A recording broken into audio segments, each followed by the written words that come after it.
Hi. Hey. Hey. Welcome, boys and girls. Welcome, boys and girls. Pull your seat closer to the screen. Yeah. Kidding. Sorry. Bad joke. I feel like the whole screen. The whole screen is beard. No, it's not. You're taking up a very small. I'm way over here. You're way over there. Anyway, welcome everyone to yet another exciting episode of Gravy Time. Gravy Time. Pouring on the details stuff. With the ShelfGravy crew. Yes. Sorry, that was really dumb. Anyway, we'll figure it out. I don't know. Mm-hmm. Yeah, we're still learning. That's JD. And that's Chan. Oh, Channy cakes. Channy. For those that get it. That get it. I guess. And for maybe future experiences where someone gets to taste the Channy cakes. Okay, we have some friends with us working on some things as well. Let's get into who we got with us tonight before this goes on too long. Hello, Mr. Mike. Hey, how you guys doing? Good. How you doing? I'm doing just fine. Thank you for asking. Sweet. And we got Mr. Matt with us. What's going on, guys? Going on, Beansy? Nothing at all. And your favorite and everyone's favorite, Hey. Mr. Brink. Happy hump The Bat day. Brink. The Bat Brink, yes. Yeah. Yes. Those were some spectacular pictures of you standing in the mirror as a kid. We'll have It's to great. share It's good those. stuff. We'll have to share those this evening. I have a couple I can pull out of a childhood Chan and her Some fucking underoos. some fucking underoos, baby. Anyway, I could share some of that later if you want. What are you guys doing tonight? You had Spider-Man, I had Spider-Woman. That's awesome. Spider-Woman and Wonder Woman. Spider-Woman and Wonder Woman, yeah. Always good go-tos. Yep. Mm-hmm. What are you guys doing tonight? Mike, what are you working on? These got my next squid gladiator I'm going to start on. Oh, very cool. Nice. I'm going to put him on the Chrono body, and I'm going to try. I got 4 different blues in front of me. I'm going to try to match it as good as I can. Nice. And then I got the feet that go with it. I got a whole bunch of sets of these. Zombie 13 specials there. Yep. These are all from my action figure customs, and then this one from Planetary Dog Toys. Ooh, It's kind of like a female demon. Yeah. I like that one. Kind of a Lilith kind of thing Yeah, going on there. she's pretty cool. And then some other miscellaneous stuff if I get time. This guy maybe. Ooh, Ah, yeah. I can hear what sound he's making right now. that was my toe. That almost looked cool as a vampire, kind of just Yeah, in yeah. white and gray. Wow. Who left the Legos on the ground? Yeah, that was my dad when Totally. I was a kid. Totally. Beansy, what are you working on tonight? So I'm still working on my Wookiee Chewbacca custom. I got his little, I'm real happy with how his braids came out and his little Ooh. iPad. Yeah. Very cool. Looks I've good. just been in a kind of a rut, you know what I mean? Like I've just Yeah. no desire to paint, no desire to come down to the dungeon and, fuck with shit. And I was wondering how you guys kind of battle that, like just being in a hobby rut. It's called video games. Yep, that's what I've been doing. It's called Destiny Lots. 2. Lots Okay. of video games. Yeah. You need to get something to kind of burn your brain out a little bit. Mm-hmm. Yeah. I'm not much of a reader, but there are times that does help. Right. Catch up on some good movies. You got to get back into like laughing for a hot minute. You got to get that because things just kind of feel heavy right now. So you need to lighten the mood. I definitely recommend some Bill and Ted. Watch some Bill and Ted. I don't care what anybody says. Fuck those guys and their opinions on it being not good enough. Okay. Mr. G Money. I'm kidding. It was really awesome though Shots because fired. it kind of like it takes you out of this heavy mood, and you're like, yeah, music, a song could save the world. That's right, man, dude. Right. It just, you got to get light again. That kind of helps, I think. Yeah, no, I just go through periods like where I'll hobby every day, where I'll, it's like, okay, I'll come down here for 3 hours, and it's just like, I just in the last couple of weeks, I'm just like, I don't want to fucking do that, Well, I mean, good food and good laughs help too, Yeah, no doubt. Lighten it up, eat some tasty treats, and start feeling lighter for a hot minute. Definitely. Right. Throw a movie in, take a nap. There's a good one. Yeah, let's go. Take a walk. That can help too. Yeah. Get outside. Yeah, no, it's I've like through my hobby and career, and I've been painting miniatures or whatever for close to 20 years at this point. And I go through these ups and downs where I'm like super productive for like months on end, and then it's like, don't pick up a paintbrush for like 3 months. Yeah. So as a outside of this, as a professional artist, like I've always run into those on a drawing aspect.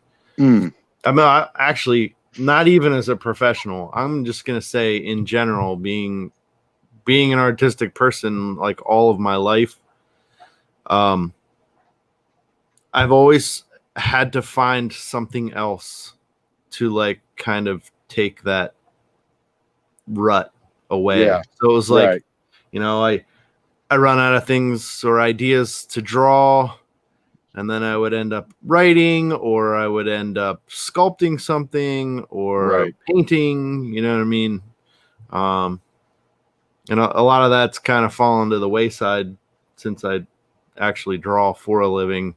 So it's like, I'm never drawing anything for myself. So then like building the dioramas and the custom action figures, that was how I got everything out. Yeah. Right.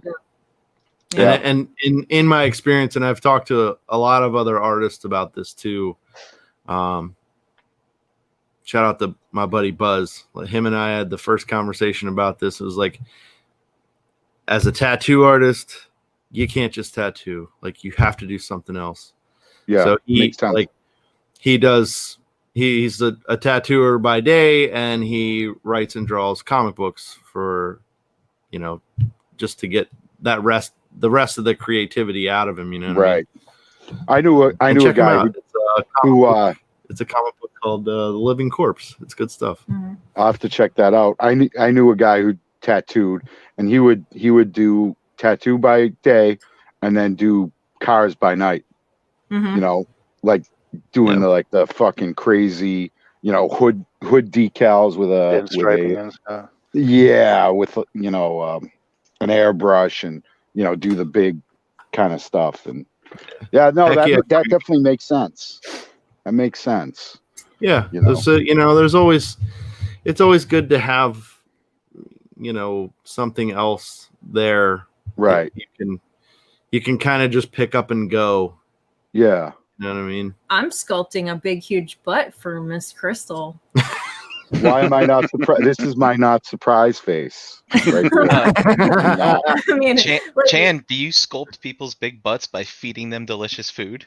Is that how that works? I do. No, it helps, but I'm actually like literally sculpting a hiney for Crystal. I'm making her with a hole, or just the cheeks? Just the cheeks and the crack, the cheeks, giving it some hips, like giving some shape, some booty shape to the whole thing. I'm making her a table, so it's the base, and then it's gonna have a glass top for in her butt bathroom. Nice. Yeah. Nice. With her butt Skeletor. Right. See, that's the other thing. Sometimes it helps to make something for someone else. If you're constantly making stuff for yourself, there's always ways to get around that hump, Speaking of hump and hump day, and Mr. Brian Brink, what are you doing tonight? Oh, well, you know me. I'm doing a little bit of work, and I'll finish that up here probably really, really soon.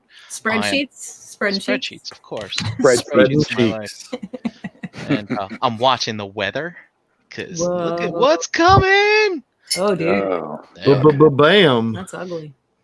Yep. And other than that, I'm gonna work on putting together some trivia questions for some things. Oh. You know, I'm sure you've all have heard that the Super 7 Thundercats are dropping. So, Yeah. I got the pre-order for Mum-Ra yesterday, so I just went in on the Mum-Ra for Wave 1 because, like, I want the soft cape. I don't want that big hunk of plastic, and I'm fine with the rest of them. Although I hope maybe they release like an accessory pack. So I'm trying to come up with some Thundercats related trivia questions. Sweet. Ooh, I like this idea. I'm a Thundercats fan, so heck yeah. That was one of those franchises that like never really grabbed me. To be totally honest, I do like that Bill Cosby's dad from the Cosby Show is the voice of Panthro. Earl Hyman, yeah. He was always my favorite. That guy hung on forever. Like when he finally passed, I was like, "Oh my god, he's still alive this whole time." You thought he was dead 10 years ago? Oh, poor guy. Oh. Is it like, was it a shocker that Angela Lansbury was still alive when we talked about that the other night? Anyway. Yeah. Well, I remember that being the first time that I equated a cartoon character with a person whose face I kind of knew because his voice was so iconic. But yeah. Have you ever heard the Thundercats outtakes? No. So yeah, imagine Bill Cosby's dad cursing. It's kind of funny. It is kind of funny. Yeah. So yeah, I recommend. It's probably out on YouTube to find that. It's some good stuff. I'll have to look into it. Yeah. And Very yeah, cool. I'm gonna try to come up with some trivia questions related to Thundercats. Heck yeah. I like this idea. I like the Thundercats cartoon. I watched it when I was younger, but never got into collecting any of it. I love the animation. Yeah, the animation's cool. Especially in so you can tell when they got lazy, you can tell when they actually gave a shit about the cartoon, you know what I mean? I don't know if it was a different studio or they were just rushing through stuff, but yeah, I like so the opening credits, that sort of stuff, like the way that is drawn and animated is just so just holds my heart. Oh, yes. Cradles it. Yep. Nicely. Matt, if you have Hulu, you can go get some of that Thundercat fever.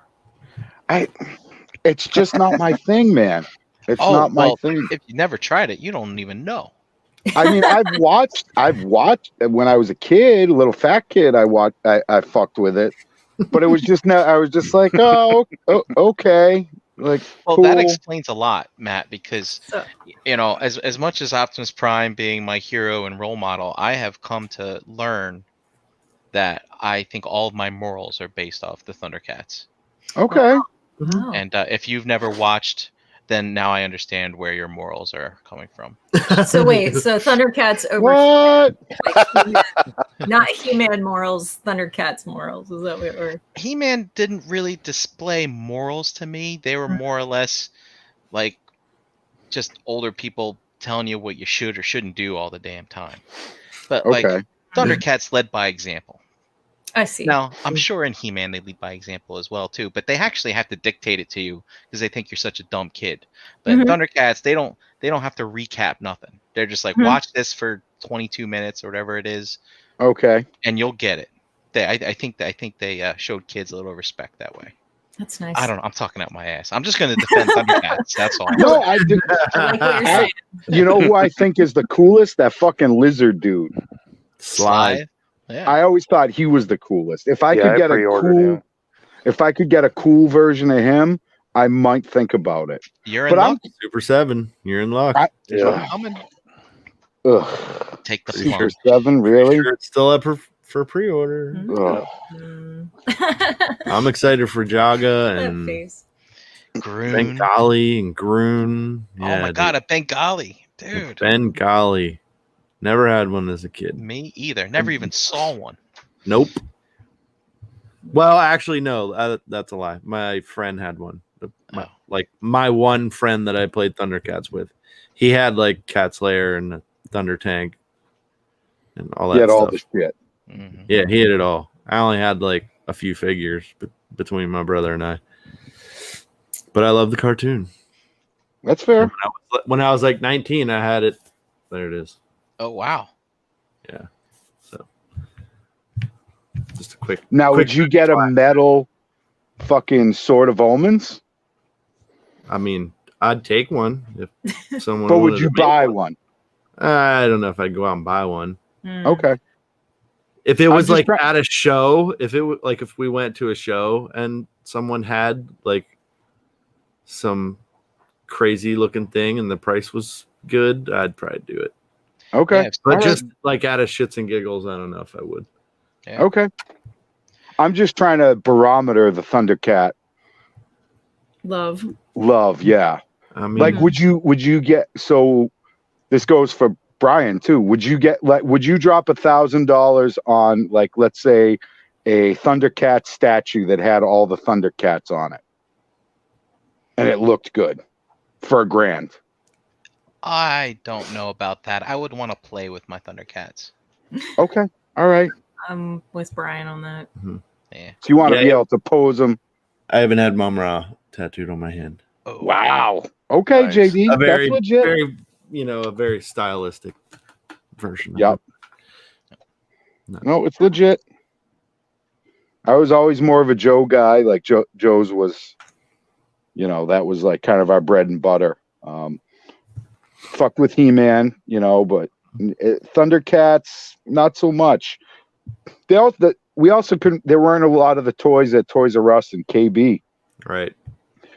Like they I don't know if the shelf space just wasn't there or what, but I don't ever really remember seeing. I remember just like a fucking wall of GI Joes at Toys R Us. Like a whole aisle. But I don't really remember Thundercats being like super, like having that display presence at the store. So, no, I get it though. I get it. I guess I'm gonna have to delve into the mind of Brink and fuck with some Thundercat shows. Yeah, he's gonna give you a quiz next week. Yeah. He might. You never know. Yeah, man. Just watch like the first 10 or something like that. Yeah, it's okay. fun. It's fun. Yeah. It is a little corny, but it's no more corny than He-Man. Yeah, it's no. He-Man. The rest of the 80s cartoons and let's get fucking real right now. Let's get real. It's after 8:00. Yeah. So all the fucking punk asses are sleeping. Hopefully. Whatever. Send your fucking hate mail to beansy.com. And I'll tell you to go fuck yourself. That's right. That's how it works.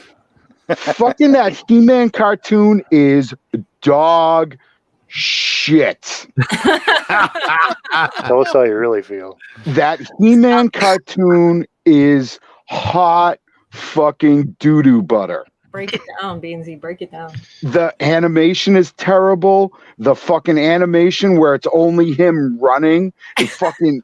or rolling. Rolling. If it wasn't for Skeletor, literally that show is unwatchable.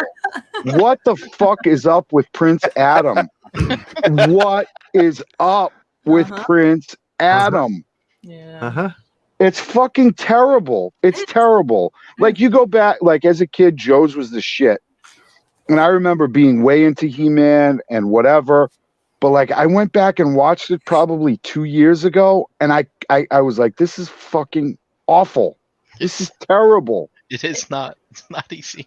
It's hilarious because, like, every female character in that show is voiced by the same woman. I swear, it's got to be. Because they all sound relatively the same. Pretty sure it's not good. I don't know. Did you ever watch the 2000X? Oh my God, yes. Was that like the remake they did? Yeah. Yeah. And it was it was decent. Yeah. I love that cartoon. Yeah, I love the 2000X. But that you can't. Sometimes you just can't go back. Like you just can't. So Hard. a lot of times while I'm working, I'll put, there's a He-Man YouTube channel, and they have compilations like 3 hours long of He-Man. So I'll just put it on in the background and not even be watching it, and just like the music keeps me focused on my work while I'm working. And then every once in a while you hear him just pull the sword out, and you're like, yeah. Right. The power.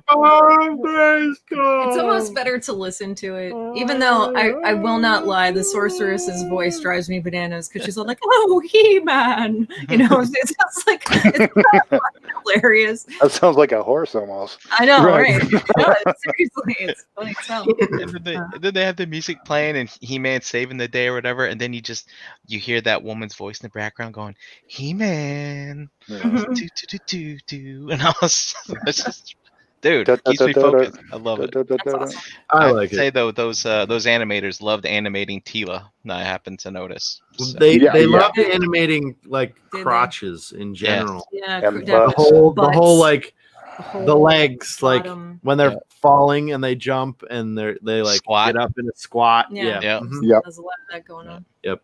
A lot of squatting. It's bad though. It's fucking bad. It's Alright. not good. It's 80s though. It's pretty like bad. you Yeah, have but to. Look at G.I. Joe. So, like, there were some bad G.I. Joe episodes, but there were some fucking great G.I. Joe episodes. You can't tell me that there's a great He-Man episode. I don't think there's such a thing. I mean, I like them, but they're fucking cheesy as shit. G.I. Joe has a little more seriousness to it. Yeah, and I mean, if you can watch it in kind of like this, I don't know, like you said, like kind of, take it for what it is. It's campy, it's fucking derpy. But I just remember as a kid, maybe it's my own, maybe it's me, maybe it's not He-Man, maybe it's me. Nah. Maybe it's like, oh, little fat Beansy loved this shit and thought it was great. Old fat Beansy thinks it's shit and hates young fat Beansy. Aww. So you're supposed to love your inner child. No, you're not. No, you're not. No, you're supposed to take that motherfucker to the woodshed, fat his lip up. You're supposed to pull a John Wayne and just launch him into the creek and teach him how to swim. Yeah, exactly. Well, on that note, let's jump in the pool here and find out what JD's working on tonight. What are you working on? I will be doing this this little guy here. Oh, God, I love that dude. Is he wearing a pod on his head? Yes, he is. Pothead. He's a pothead. He sure is. Oh, Whoa. Impromptu armor. that's pretty cool. Sometimes you gotta use what you gotta use. I'm gonna paint him up, and then we're gonna give him away. Is that a lady goblin though? I don't think so. I mean, I don't know. I'm kind of getting like ears pierced, Just one. no, I'm getting kind of like a granny vibe. Could be. It can be whatever you want, Matt. There is. Yeah, It's. We need to do something about this camera. I know. The one. It does look a little. This side of his face has a scar running down it. You can't really see. I could see a little Wicked Witch of the North in that. It's like right there. He's got a little scar. Well, maybe we'll catch it once you get some paint on it. It's like right in there. He's got a scar running down there. Nice. But without further ado, let's get this chumpy started, eh? What are you gonna If you start don't call him Johnny Goblin Seed, I'm gonna be upset. Johnny Goblin Seed. So, hey, Matt, did you like the Super Friends cartoon? Like the Legion of Doom and all that? You know what? I did like that. And but I was younger when that, when that was kind of, on television. And that's goofy as fuck. But I was obsessed with the Indian Chief. Oh, Nookchuk.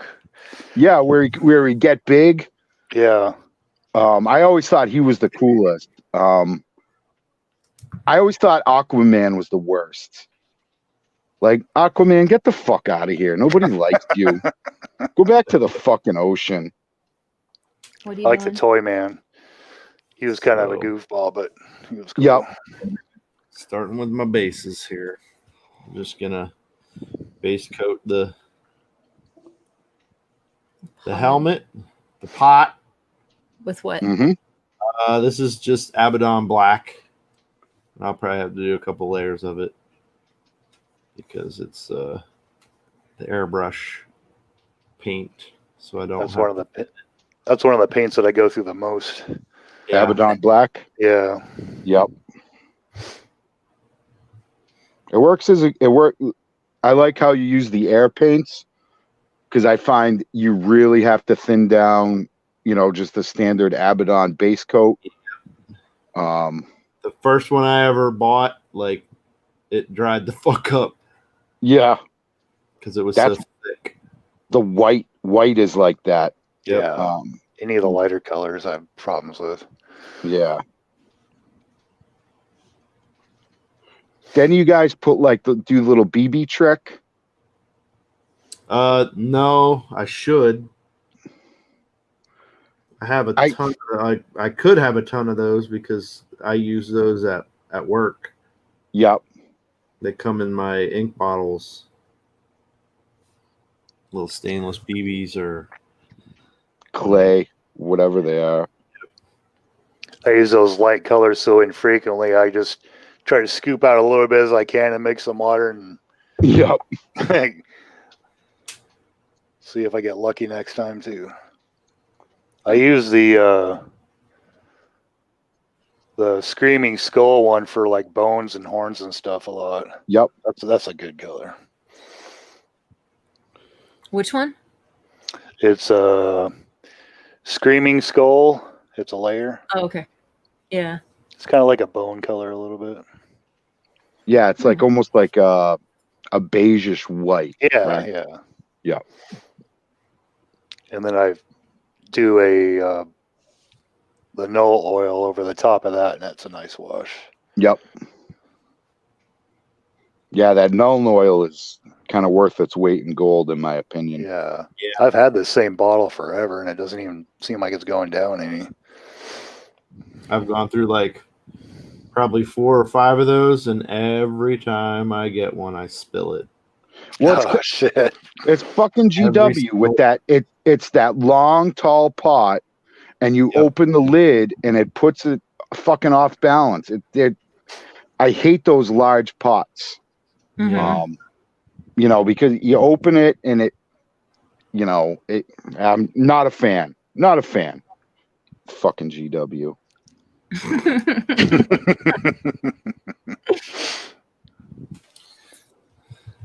But they do make some of the best paints on the market, so it's like I can't say that too loud because I'll be afraid I'll be cut off. Sponsored by Apple Barrel or some shit. Yeah. All right, little heat. I'm gonna speed dry this so I can finish getting this layer on.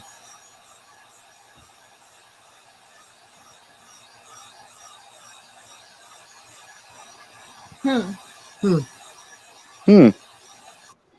all's in the chat? Oh, there's a bunch of people in the chat. Drew Grubbs is in the chat. KJ Smith. Hey, everybody. Brammer's in there. What's up, everybody? Nick's in there. Frank's in there. Yeah. Wow. Vinny's in there. Vinny. Looks like all of our usual suspects. Alan Grant. No Wolfenstein? Toy Mafia. Not yet. Rampage 3000. E's in there. E Prime? Oh, shit. Holy crap. Yep.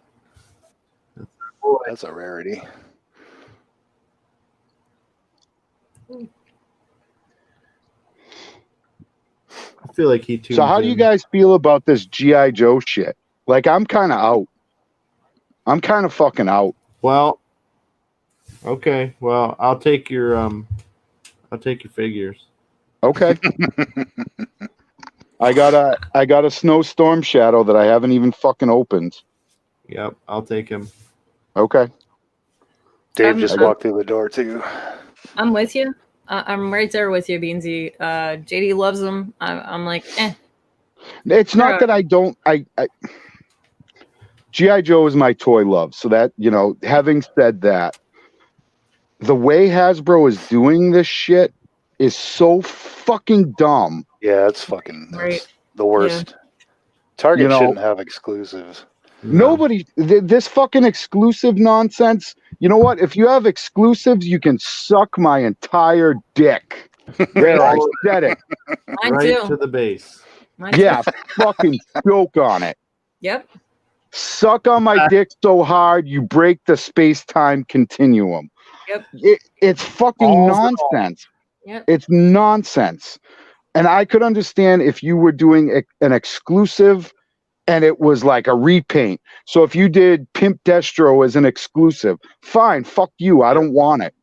But you're doing a Cobra, the Trooper, a fucking Trooper as an exclusive. Fuck you. Yeah, that's fucking dumb.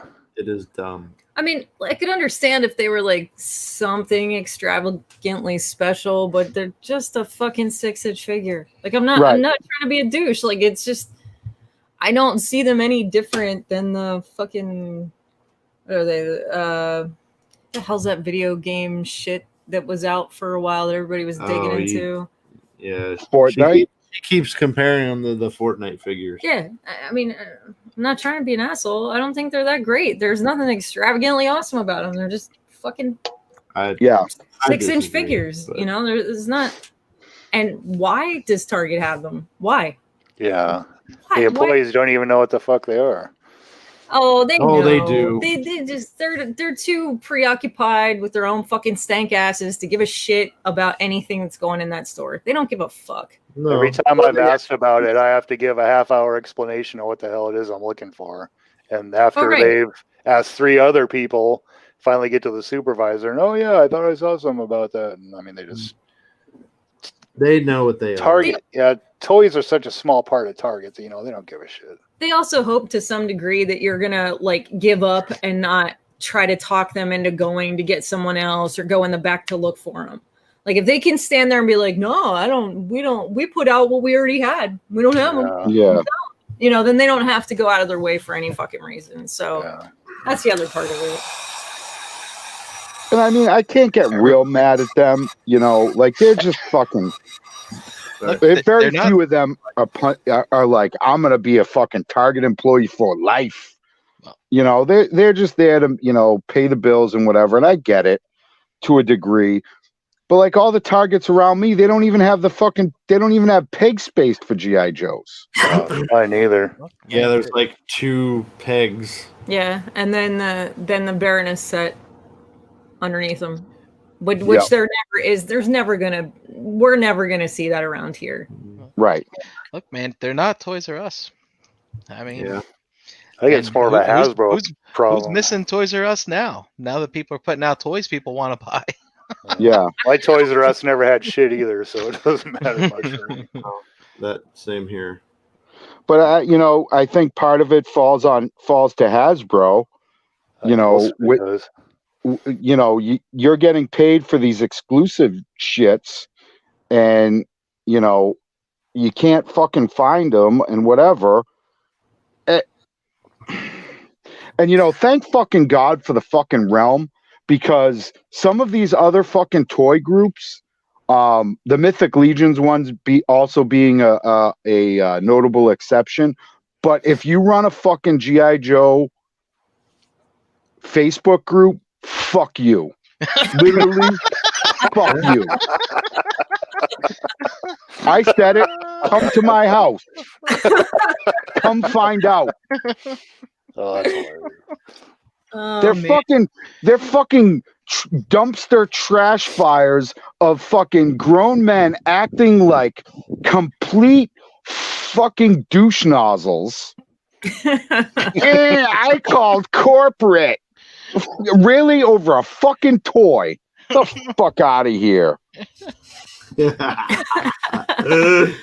I've heard some pretty bad stories about that. And where did that get you? Yeah, nowhere. Absolutely nowhere. You spent an hour of your fucking life trying to talk to somebody who could give two fucks about what you're fucking. Yeah. You're never gonna get in touch with somebody from corporate anyway. That's fucking stupid. It just boils down to Hasbro, and shitty sales tactics. Yeah. That's what it boils down to. No, I mean they're just trying to make more money and trying to figure out. Yeah, well, they're not going to make more money because like the little amount of toys that they're making, the scalpers are yanking them off the shelf and then putting them up on eBay and making 2-3 times the amount on, Right. So we got $20, $22 for this action figure. Times whatever, how many cases? Well, guess what? The people that actually bought them just made triple of what you fucking made because you're too fucking stupid to fucking put it out there so that it's readily available for everybody. Right. You're shooting yourself in the foot. Yep. Yeah, but they've been doing that shit for years. But I wonder too. So I do agree, JD, 100%. But now, do you think because of the COVIDs, that kind of hampered, production? Think any of that shit matters. I don't think. What's that? So I'm doing Castellan Green, and this is the base for his face, head, his face. Sorry. But I love how Matt is like using this as an outlet because Matt's on another podcast called One Too Many where they're not allowed to talk about toys. Right. So he's like, I can't wait for ShelfGravy. I'm gonna fucking let loose on these G.I. Joe motherfuckers. It's like the cork has been popped. No, you gotta let it out somewhere. Yeah. Hey, we're all here and we're just having conversation, I'm You can talk. At any point in time, you guys can just tell me to shut the fuck up, and I just be like, all right. Oh, I'm enjoying this shit, man. That's funny. I don't know, and I try not to get pissed off about toys, but like I see, I went to Target and I saw some fucking grown ass man like kind of harassing a fucking 18-year-old fucking Target employee. It's like, fuck off. Where's the Baroness motorcycle? Pop Finder said they had 3 and there's none on the shelves. Like losing his fucking mind. Yep, it is pretty fucking sad. It does frustrate the shit out of me that, it's not Target's fault. That's right, no. It's Hasbro. It's the collector's fault. Well, that too. No. I was just gonna say if more people would stop fucking buying everything that's there the minute that they see it and leave one for the next guy. Right. It'd kind of be a little or girl. It would kind of be a little less of a fucking problem. You know what I mean? Right.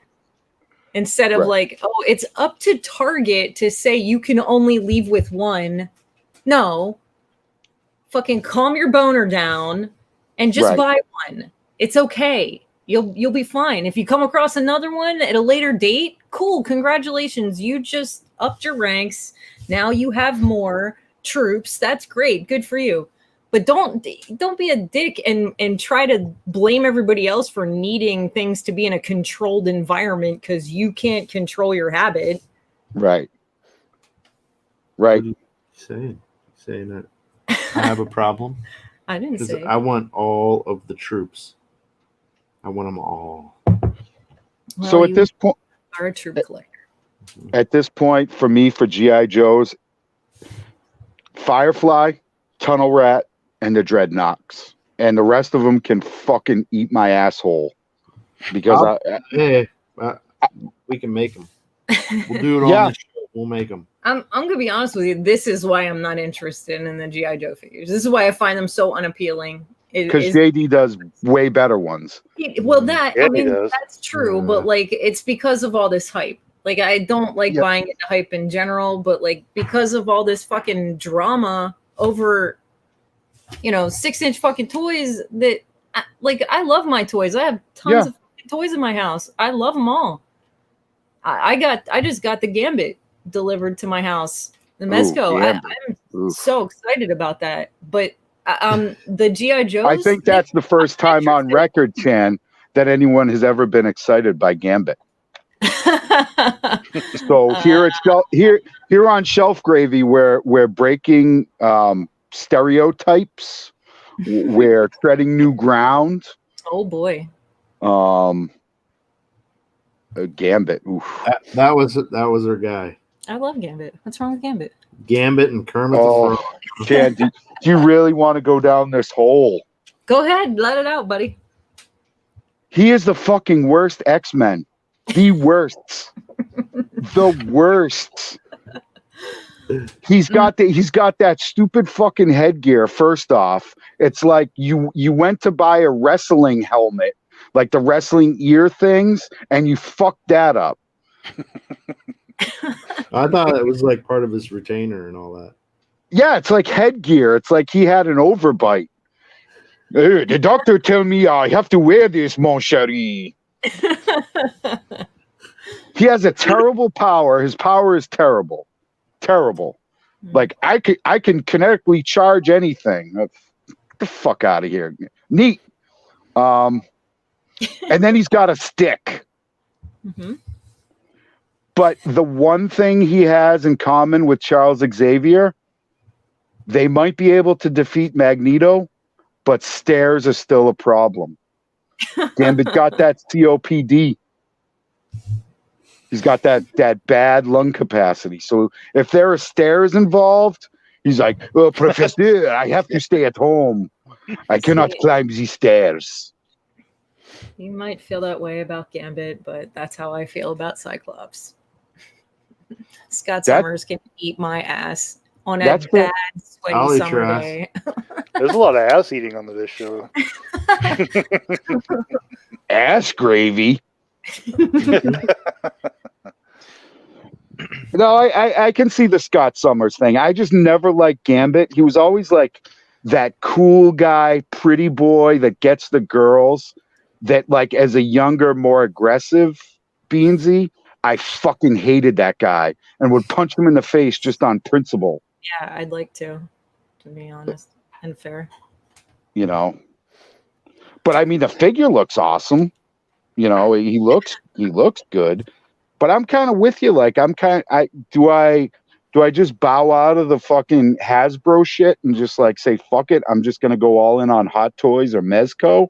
Like, I don't know. It's I cherry pick through shit. I don't pick one line and stick with it. There are things that I usually like the same for way. specific reasons and things I don't like for specific reasons because I don't think Mezco does everything right. I'm not 100% a huge fan of Mezco. I am a fan of some of the things that they do. Huge fan of some of the things that they do. But, I don't feel like one line completely gets it 100% correct. Yeah. They're going to get one thing right here, one thing right there. I'd rather cherry pick and get what I want than stick to one manufacturer and be pissed off, Yeah. Well, Brian was mentioning the evolution of Transformers Masterpiece the other day too, about how everything's being like they're getting better, but they're going to the tune accurate instead of the like kind of stylized like the MP10 and the earlier Masterpiece molds. So if you want to keep up with all the brand new stuff, you got to kind of change your collecting habits or what you might really want. Your aesthetic. So then you got to go to another company, which I'm mostly third party anyway, as far as that goes. But yeah, I've almost got all of the characters that I really care about.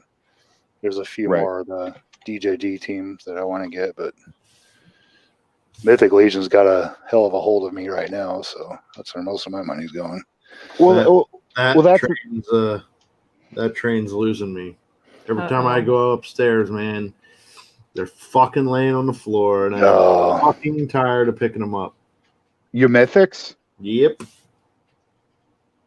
Do they have a foot? Is there a foot hole in them? Yeah, they have a peg, but it's one of those things. It's just the ankles and legs are just a really fucking bad design. Like, yeah, the 2.0. I don't have this many problems with my Matty Collector shit. The fucking Motu Classics, like they fall over, they're loose. It's the same sort of design, but I don't have as many issues as I do with those as I do with the Mythics. Yeah, my Gwendolyn falls over probably at least once a week. I go up there and there's fucking bow and arrows and shit that are broken and because they fucking fell off the shelf. Ugh. That sucks. I'm like, what the fuck?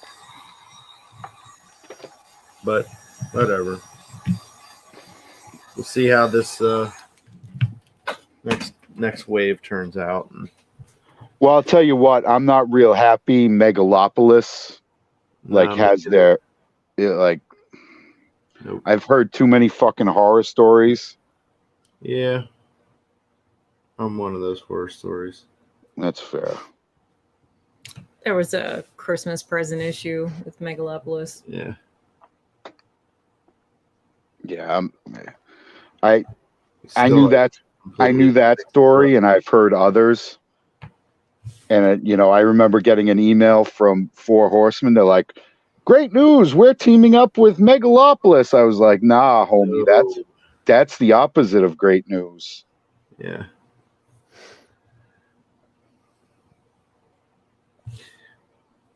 I just know that I reached out to the dude from Megalopolis for JD because he seemed like he was ignoring him.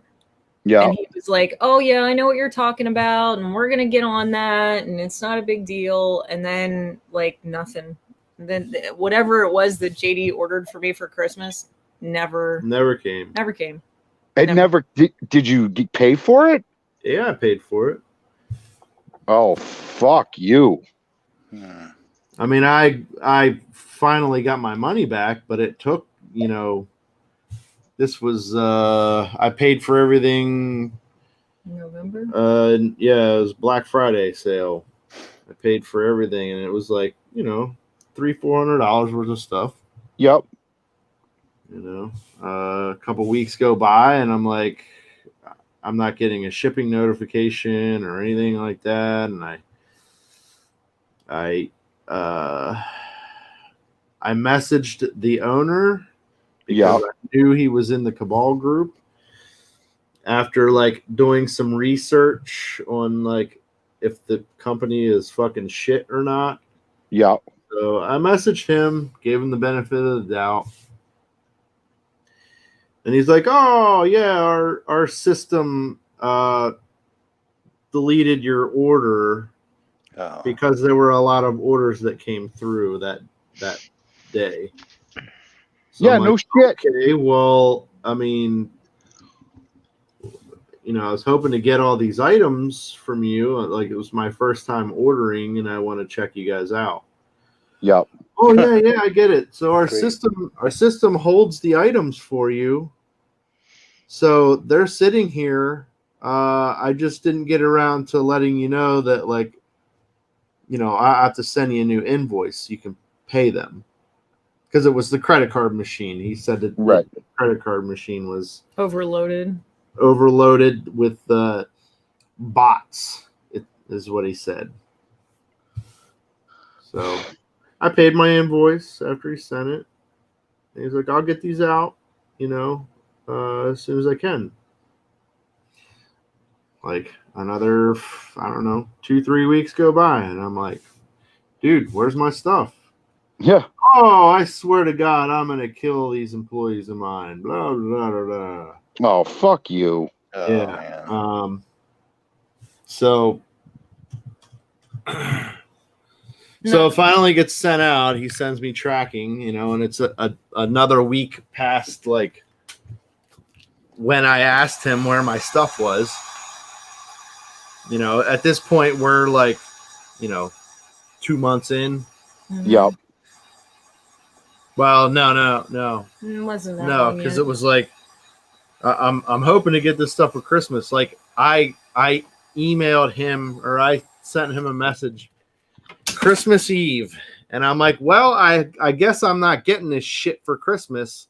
Like this was all Christmas gifts. I guess I'm not fucking wrapping shit up. And of course, he didn't get back to me till like the new year, and got shit sent out. Whatever. I get the box. It's only like most of my items were there. Yep. And so then I, sent him a message again. I'm like, yo, dude, where is the rest of my stuff? This is the contents of the box. Yep. Oh, I'm going to kill my employees. Blah, blah, blah, blah, blah. Blaming it on someone else again. And I'm like, yep. You know what, dude? But I had it with this fucking, blaming run other around. people. Yeah. So he's like, oh, just give me another week. Our bluefin stuff's coming in. And I'm like, all right, well, whatever. I want my fucking items. It's a little late now. I wanted this shit for Christmas. And nothing for months. And then and he started ignoring me because I'm like, dude, what the fuck? Yeah. Like at this point, I'm getting like super fucking irritated. Yeah. And I'm like, can I just like get my money back? Because I'll fucking buy this somewhere. I'll pay full fucking retail for this somewhere else. Right. Ignored me. And then she messaged him, and then he didn't get back to me again. Dang. So then I at this point the what was it, the barbarian builder the mistakes that they made, so those came in, and they wanted everyone to email them copies of invoices. Yep. I did so. And I'm like, great. So I'm not going to get my fucking legions either. And, of course, no shipping notification, no confirmation or anything. And, I got mine. At this point, it had been like 3 weeks. And I'm like, hey, I ordered these and I sent my thing, and I'm just wondering where my shipping notification is, or like if you guys are even bothering to send them out or what. Yep. Oh, well, we don't have any record you even purchased these. Like I'm the asshole, Oh. So I'm like, I already sent my shit. Like I did what you asked, and you're still trying to fuck me over here. And it like this was an employee. I did it through the email. Right. You know what I mean? I was talking to other employees. And so yeah, for everybody watching, I added some silver into the dents, and now I'm just dry brushing some silver over it. Very cool. Just to give this pot a nice worn look. Now, do you use the different silvers, JD? Yeah. As far as like the bolt gun, and then work up from there?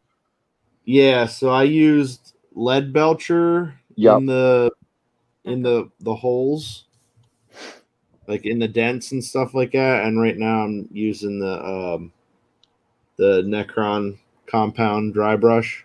Yep. So getting around this fucking. I think Frank's disappointed. He was going to suggest copper. Copper. Yeah. Oh, copper. Oh man. Copper pot. Johnny Goblin Seed copper pot. Yep. Sorry, I'm mixing my Goonies with American folklore. Mother Goose. Yes. But yeah, I never got those items, and they finally sent the Legions out. So I got my Legions, but never got like the last items that I ordered Right. from the sale. And I mean, it was when the hell was it? Probably March. Mm-hmm. Till I actually got my money back, I think. Yeah. Jeez, man, that's crabby. Sweet. It's January, okay though. February, April, March. It's all straightened out now. It's whatever. Kinda. And that, like, he's like still trying to sweeten the pot. Like, when he gave me my money back, he's like, "Oh well, expect a package in the mail when this finally comes in. I'm gonna just send it to you for free because of the hassle." And I'm like, "Yeah, you are." Like, later, dude. Has that showed up yet? No, absolutely not. I did not expect that it would ever fucking show up here. Yeah. Fool me once. Yep. Well, I mean, really, what are you getting for free in this world anyway? Definitely not good customer service. Nope.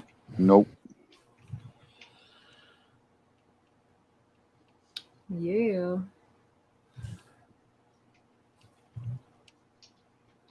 Yeah, I remember you telling that story. Yeah. Probably on ETR, maybe. Yeah. And then, like, it was like a week or 2 weeks later, that email, like the 4 Horsemen email came out. And I was like, "Oh, you fucking little cocksucks." Yep. Really? You went with them? I mean, as much as people So they have shit that. I know it's BBTS. Uh-oh. Yeah, I mean, Still as there? much as people give BBTS shit, it's kind of like everything I've ordered from them I've gotten. It's not been an issue. Yep. I mean, is it like super expedient? No, but at this point in my life, I don't give a fuck. Yeah. Right. I know $4 for shipping is fucking cheap, man. Yeah. Yep. A mail of Marvel Legends across the country, it's fucking $25. Mm-hmm. Right.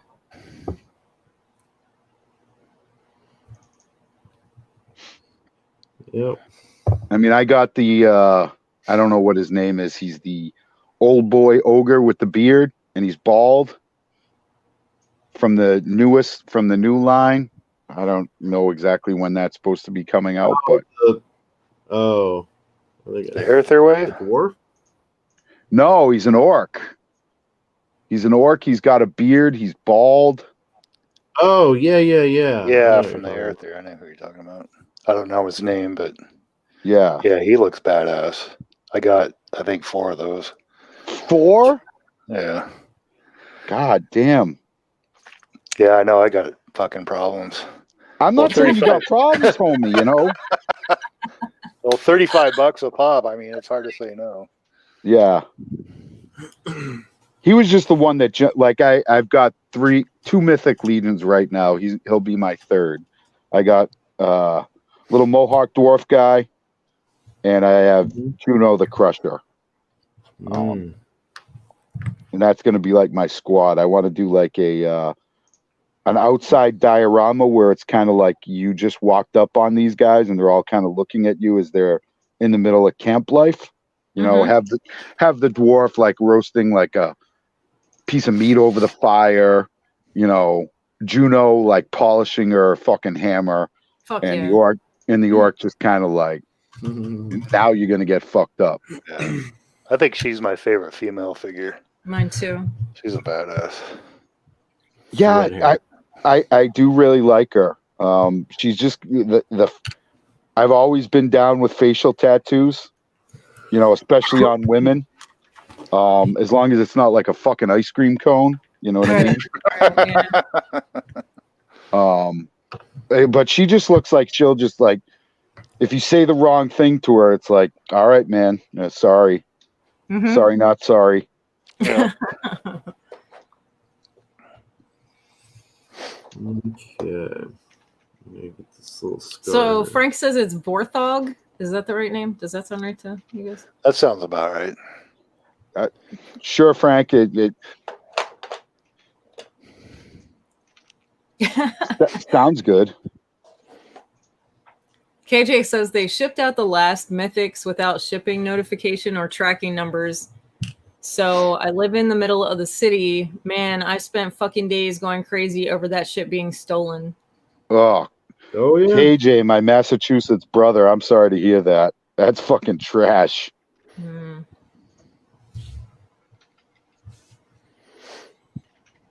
Yeah, fuck Megalopolis, man. I don't fucking buy a goddamn thing from them. Yep. They don't even carry G.I. Joe. Nope. It kind of makes me mad too, because like they got the Madball license, and I don't know who made them, but like somebody made Madball figures, and they're exclusive to them. Really? Yep. And you're like, I'm not buying those just on fucking principle. No one should buy those anyway. Fuck that. They look fucking awesome. Frank says BBTS has the Mad Balls. Oh, they do? I don't know. That's what he said. They kind of remind me of those Garbage Pail Kids cards. Did you guys ever have those? Yep. Hell yeah. I like those. Tons of them. All right. Oops. I didn't even open that one yet. Frank says they aren't exclusive. They're the ones making them. And JL said, yeah, they are. Who's making them? Is Megalopolis making them? Is that what you guys are saying? And there's another property. Barnyard Commandos, KJ saying. Frank says, yep, Megalopolis is making them. Yeah, fuck that then. I ain't getting them.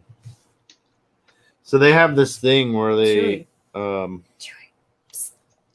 like you can pay them money to be like a sponsor. Hi. Like you sponsor Megalopolis? Yeah, you invest. Okay. Yep. So I'm just thinking like, okay, so is that how you get fucking treatment, you know? Yeah, is that how if you're a sponsor, then you get treated well by them as a company? Yep. I think that's fucking bullshit. Yeah, that is bullshit.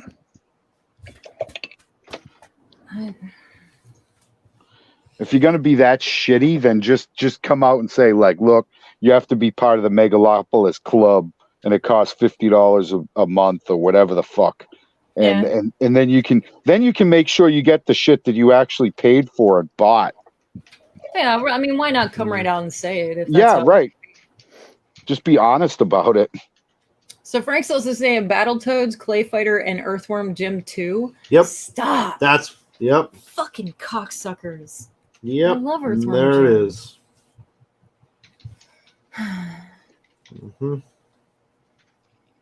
Fuck you, 2020. Yeah. It's been the shittiest year I've ever remembered. I'm not that stressed about it. We'll see how things go come Thanksgiving. I'm looking forward to that. There you go. That's where my my future focus is at. Yep. Drew wants to know what green you're using now.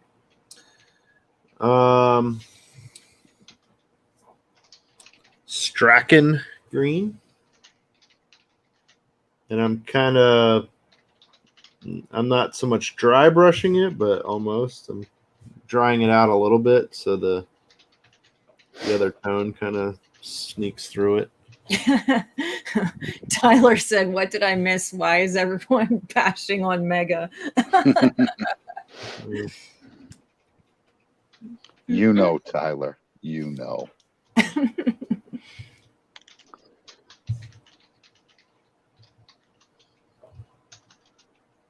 Wow, that's looking really good. It's okay.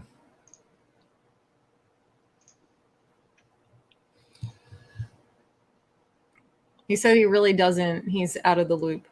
Oh. Well, just don't buy anything from him. How about that? If you want your stuff. Terrible customer service. I've never had a problem with them.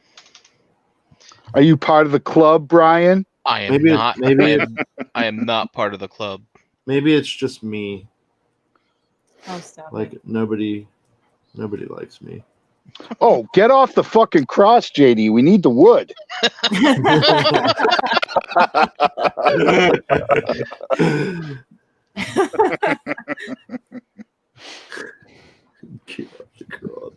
That's a good line. I like that one. Yeah, that was good. Feel free to steal it.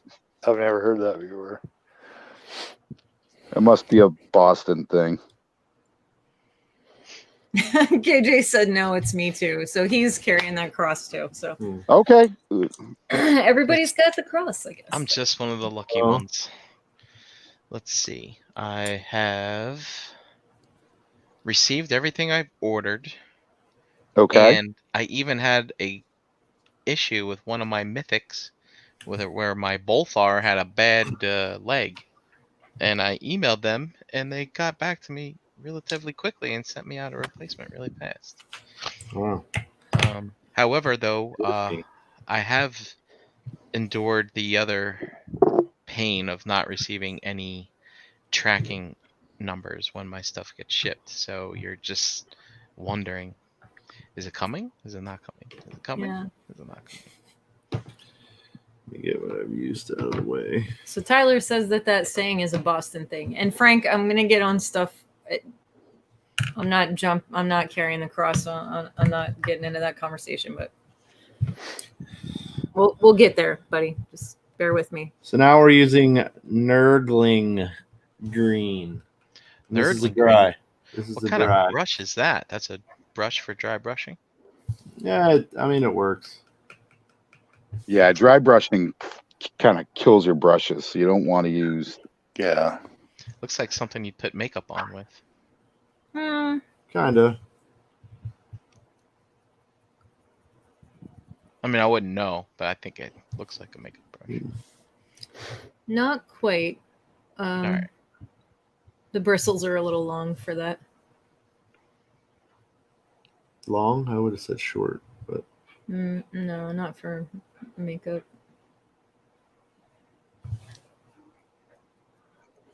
Yeah, my dry brushing brushes are kind of in the second stage of their life. Yep. I'm starting to look like buzzed out, frayed out hair. Yeah, when I generally convert my brushes once they're not holding a point. Once they can't hold that point, they kind of get relegated to the dry brush. Yeah. Brush pile. Hey, Chan, I have a question for you about the noodles that you put in your chicken soup. Sure, hit me with it. Are those homemade noodles or? No, they could be, but they're homemade. Egg noodles. I just correct? didn't home make them. Yes, they're egg noodles. They're Amish made. Okay. Homemade, like they make them, and I just bought them to have in the house for whenever I was making like a quick soup or something. So they're not those hard noodles then. They come soft? No, they're dry. Okay. So like there's so much Amish made stuff in this area. And Carnes is usually one of those places where I can buy more homemade goods, and it's usually like small companies are making things like, you know, instead of canned peaches, I buy glass jar peaches that are made the same way. It's an Amish small company, you know, somebody's grandma's name's on the package, you know, Gotcha. sort of a thing. I prefer to buy noodles and things like that in that way. Noodles aren't hard to make from scratch either, No, Brian. they're not. They're really not. But back whenever the quarantine stuff started, I was buying what I could as I could. Yep.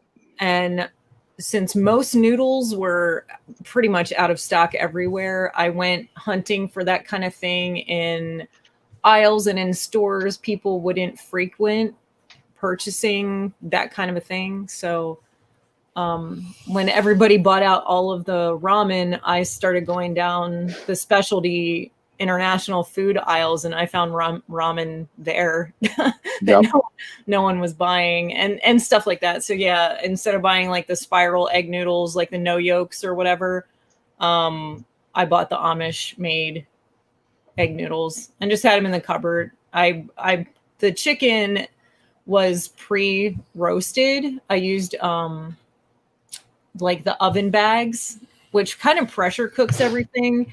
So it was already cooked in juices of its own with like vegetables in it and everything, and had marinated in its own life or death or whatever you want to call it, marinated in the refrigerator for a couple of days, and then we call that stewing in its own juices, or or marrying. A lot of people call it that too. But so I just deboned the chicken and threw it in a pot, added some extra broth, and then put those homemade noodles in. It made a real quick thing. I didn't even have to put seasonings in it because I already seasoned the chicken whenever I baked it. Yeah. It looked really good. I'm kind of in the mood for some chicken soup. It's so good. I love doing it that way too, because like all the vegetables already cook. Like they soak all of the flavors from the chicken and all the seasonings up. It's like I'd rather do it that way than just throw everything in a pot and wait. Like when you tear it up and heat everything up, it's done in like half hour. Right. I'm all on that Instapot life. That's what I hear. I love my Instapot. I'm not really into the Instapot. Like everybody tells me I need to buy one, and everybody's saying all this stuff, and I'm not that excited about the Instapot life. She's old fashioned. Okay. Yeah, what do you do with it? What can I do with it?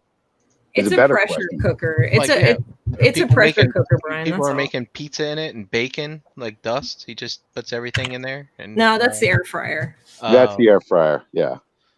So an Instapot is just it's a pressure cooker. That's all it is. Like your grandma or your aunt or somebody you knew, your mom might even have had one. They used to be pretty big and dangerous. Yes, very. Right. So I know all about that. But why not just get a pressure cooker? Or is Instapot the new name for pressure cooker because like pressure cooker is not PC anymore in kitchen world? Like is it like a derogatory term now? You can't say pressure cooker? It's the brand. It's been canceled. Oh. It's just the brand, and it you can use it. You can crock pot, so you can do crock pot meals in it, and it also has a saute feature, which I use a lot. Mm-hmm. So you can actually saute stuff and then, pressure cook it. I just like it because it's so versatile, and it's like a one pot. You know what I mean? Like it's one. I don't have to fuck up 5 different pots or pans, to make a meal. And I can cook a corned beef and cabbage dinner in like 2 hours and have it come out awesome. You know what I mean? Right. I love mine.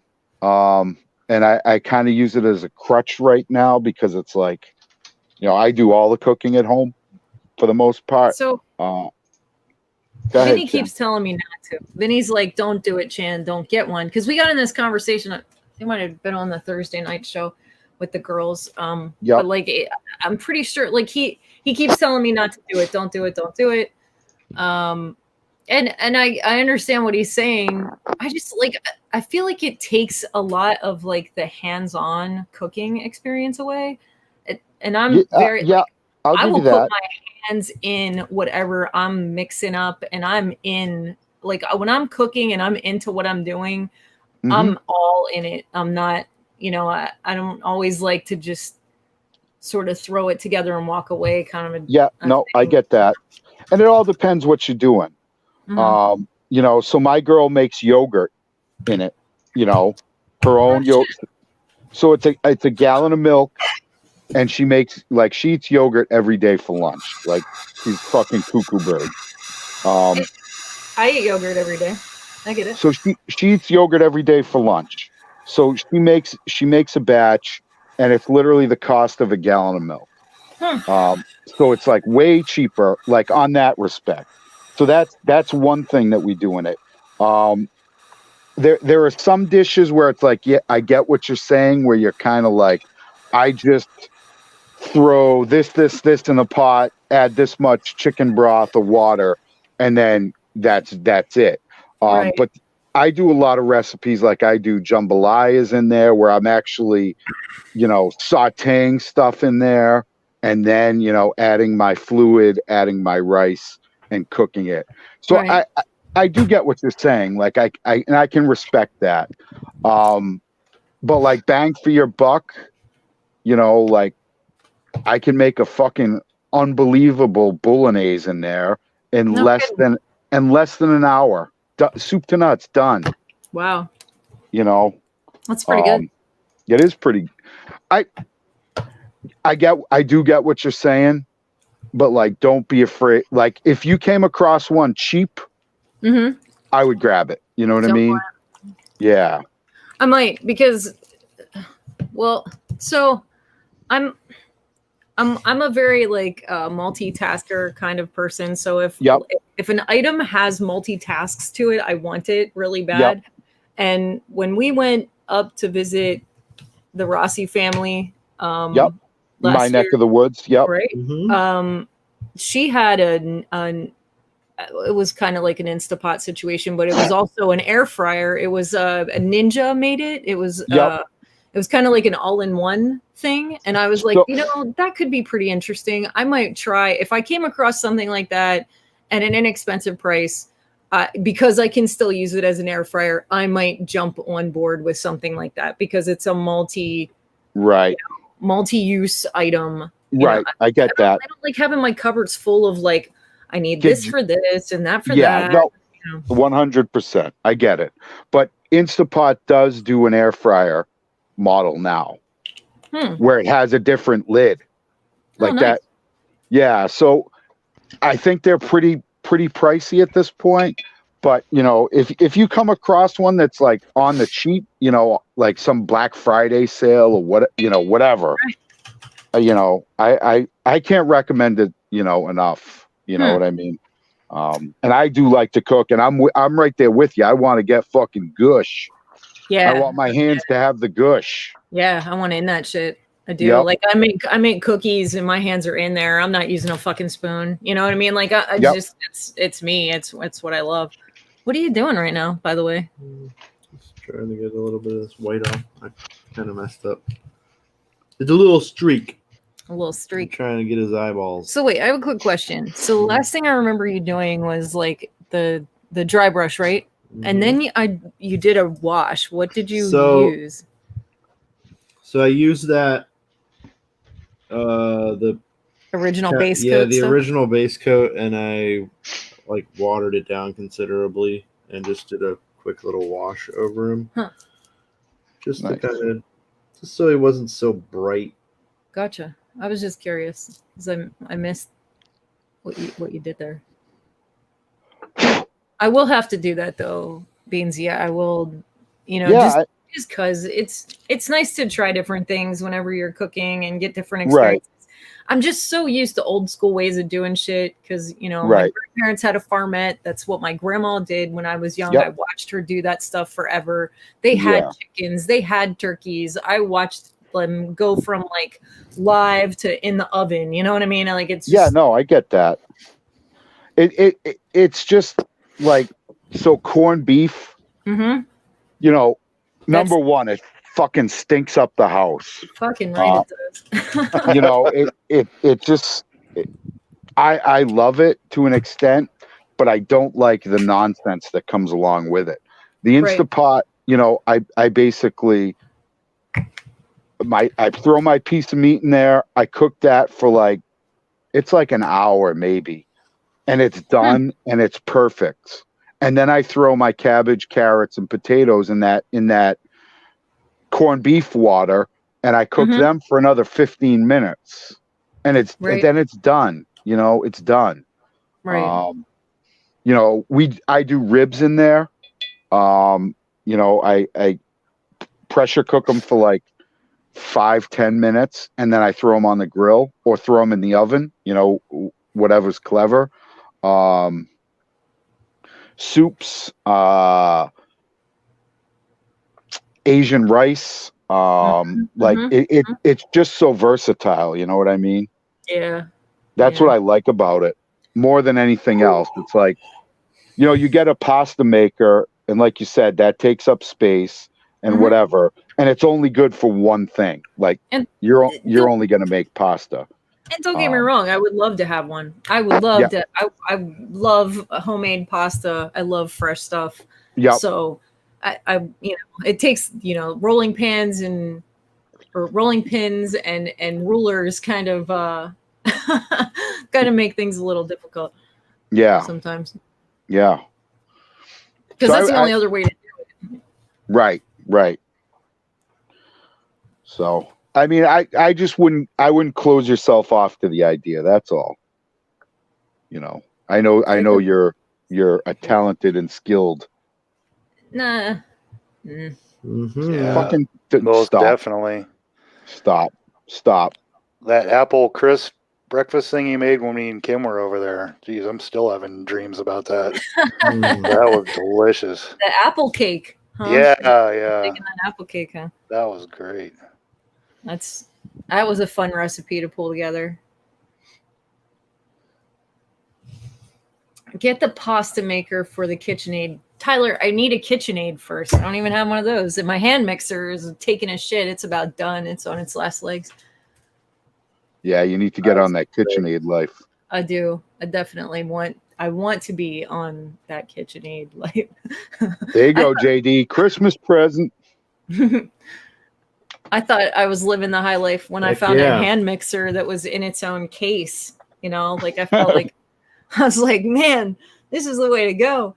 It's like its own little briefcase for my hand mixer. Everything goes in there together, fits in the cupboard nice. I remember back in the day, you're like digging through a drawer, you know, trying to find the beaters for the hand mixer. Do you have the old school hand mixer that's just a crank and just two beaters on it? Not anymore. No, I did have one. I have a hand drill that looks like that. Yeah, me too. Used to be my dad's. Nice. It's just hanging on the wall as a decoration right now, but it's kind of cool. Yeah.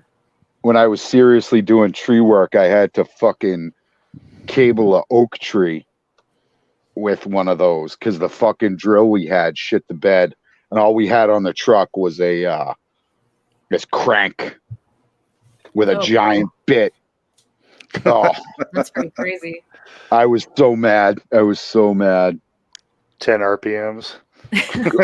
Well, you know, you just humped your way 70, let's say 50 feet up into an oak tree, and you're drilling one hole to put a lag bolt in, and then you gotta either swing over a 20 or 30 foot gap to get to the other limb that you're actually cabling it to, and drill through that limb with the fucking hand drill.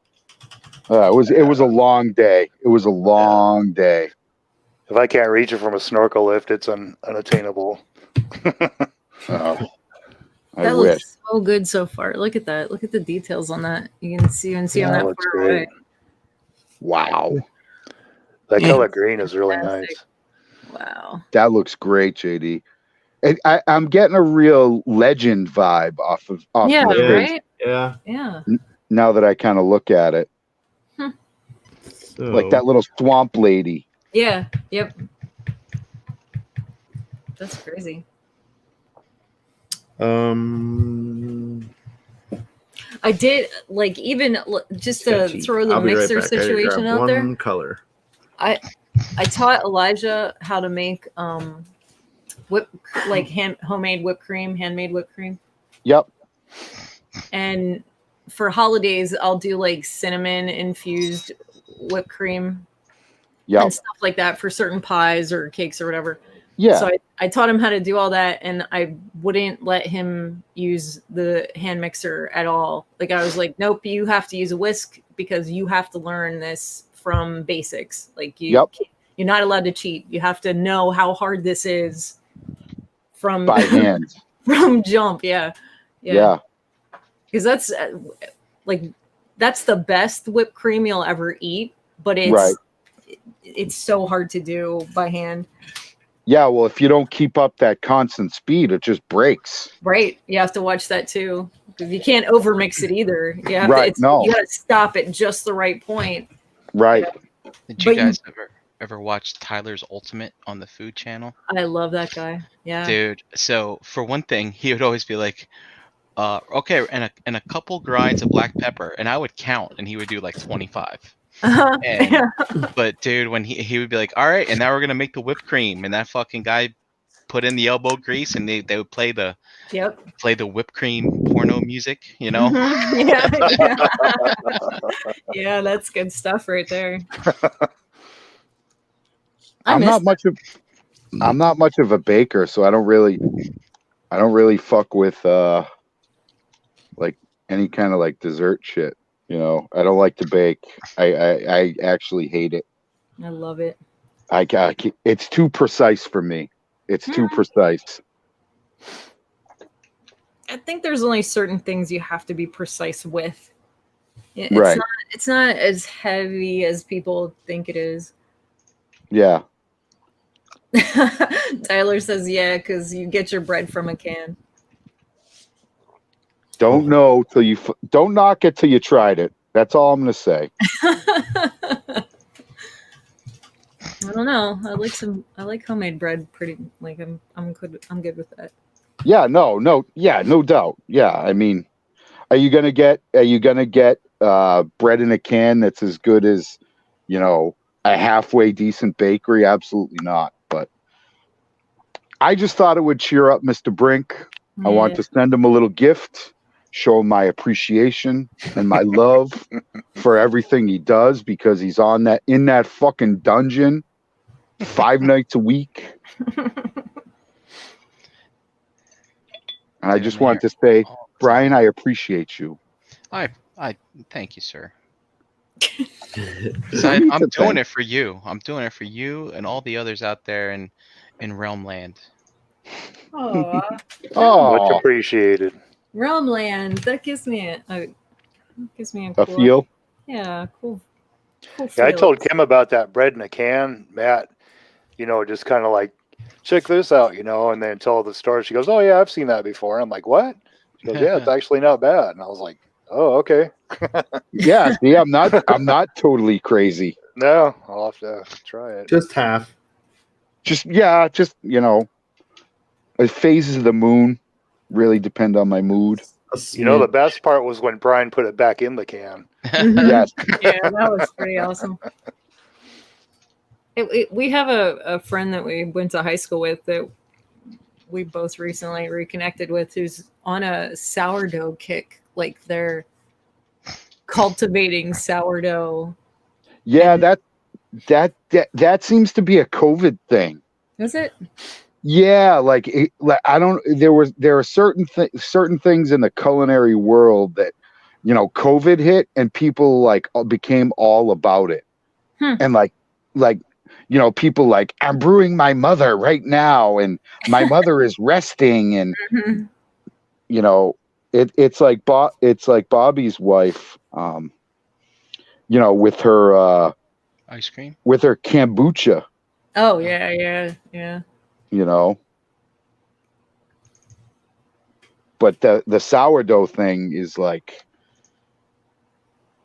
hey, you know, God bless you. I think COVID brought out sourdough like bakers and gardeners. You know, I know so many people who have never gardened before who actually like grew a little garden, and that's kind of cool.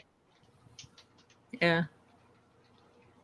I'll tell you what, the dude's making pretzels with his sourdough. Yeah. That shit's fucking crazy good. I will throw that out there, though. Banging? You know? Yeah, I mean, you get a good homemade sourdough pretzel, and it's a pretty good feeling. Pretty nice. Okay. In your nethers? No, I would never. No, not in your nethers. Okay. would never, never do that. Never put food on the nethers. No. Oh, God, no. What kind of pervert do you think I am? No, I'm. Jesus. Sorry. My name is trash in the realm. God, what am I doing wrong with my life? Wow. No, you ever just eat something and you're like, you know what? The last sexual experience I had wasn't as good as this. I can't. No, I don't have problems in that area. So no. God bless you then. Yeah. Okay, maybe it's just me. I'm the weird one. It's cool. I'm not part of it. I can say previously in my life I have had those thoughts, but at this point, I'm not saying Tuesday, Chan. I'm saying like in the course of your life, was there ever a point where you sat down and had a meal and you're like, yes. wow, that made me feel better than the last sex I've had? That's all. I've had a steak that's made me do that at points in my life. Yeah. Fair. See, that's all I was saying. That's all I was saying. Hey, what do you think? Time for a giveaway? Sorry, I didn't mean to interrupt.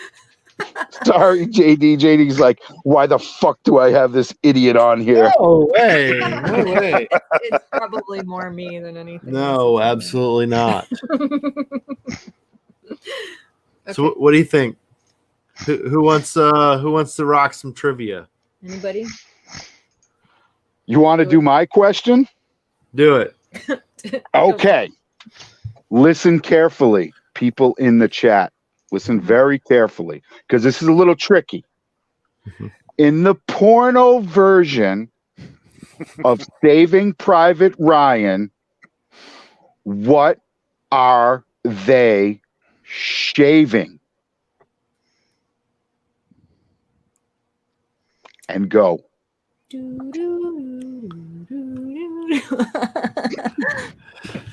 Need some thinking music. Yeah. Maybe.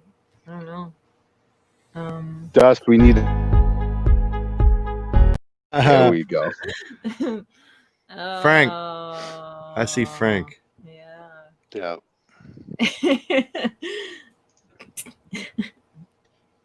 Yes, Frank. Winner. Wow, Frank. The answer is Ryan's Privates. Good job, sir. The actual title to that movie is Shaving Private. Shaving Ryan's Privates. So, Frank, anyway, you win a helmet. Nice. Or I think it's for that's for the rats, isn't it? Is it? I think Looks like it. Looks like it would fit a goblin too. Yeah. I don't know. Leaves on top. They're like little spikes. Yeah. So yeah. Yeah, I think I've seen a rat head inside that. Goblin would definitely work too, though. Cool. Well, I already need to send Frank an item that he won on another show because he wants me to paint it. So twofer. Yeah, seems that way. 2 in the mail. Wow. Yeah, that's a lucky day. We'll just tally all these up for good old Frank. All right, so what's next? So I'm gonna take this wog flesh. Wow. Which is like a dark green. And he has little he has like some little warts and whatnot. Pustules. Gross. Yum. So a question. I did his eyes white. I haven't done anything else to them yet. What should I do? I did get the like the yellow jewel stuff out. Marmalade. Yeah. I actually like marmalade a lot. Yeah, I do too. Lemon curd. So JD, I know you've answered this question before, but I can't remember, so forgive me. When you do your clear coat, do you just spray it on or do you paint it on? Oh, I spray it. Spray it. Yeah. Is there a particular brand you use? I use the Army Builder stuff. Oh, okay, gotcha. Make sure you shake it and you do a spray. Oh yeah. Yeah. Yeah, I did a test run on some stuff I bought. It was just a clear matte lacquer in a rattle can, and I sprayed it on something. It was an old Marvel Legends part, and I'm very glad that I used it because it looked like shit. I'm like, oh, I guess I'm not doing Frank that. says Sharingan eyes. Sharingan eyes? Yeah. Oh boy. Why you gotta do me like that, Frank? Don't do me like that. Whoa. I haven't listened to Tom Petty in years. I need to do that. He's one of my favorites. What's your favorite Tom Petty song, Brian? Oh, King's Highway. Wow, that's a deep cut. That's a deep man. cut. Deep cut. I'm a fan of, my favorite is probably Into the Great Wide Open. That's one. Yeah. Great video too. Yeah, Johnny Depp. Was it Johnny Depp? Yep. Yep. Yep.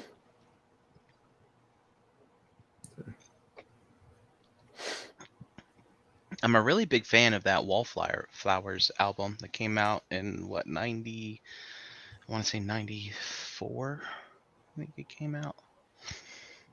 I remember for the longest time all I had was his greatest hits album and that album. And you just flipped them? Yeah. I'm a really big fan of he did the soundtrack for the She's the One movie. That was with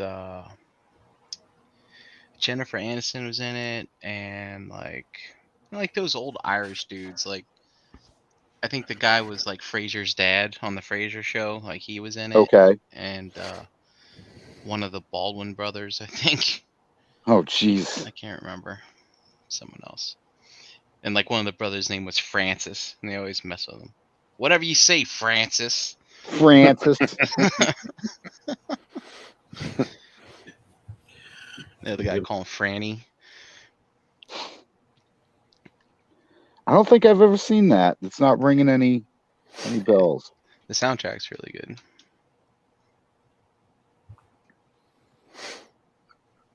I got some money set aside for the My Action Figure custom sale that's going to be very soon, but I'm afraid it's not going to be enough. Really? You think there's just too much you want? Yeah.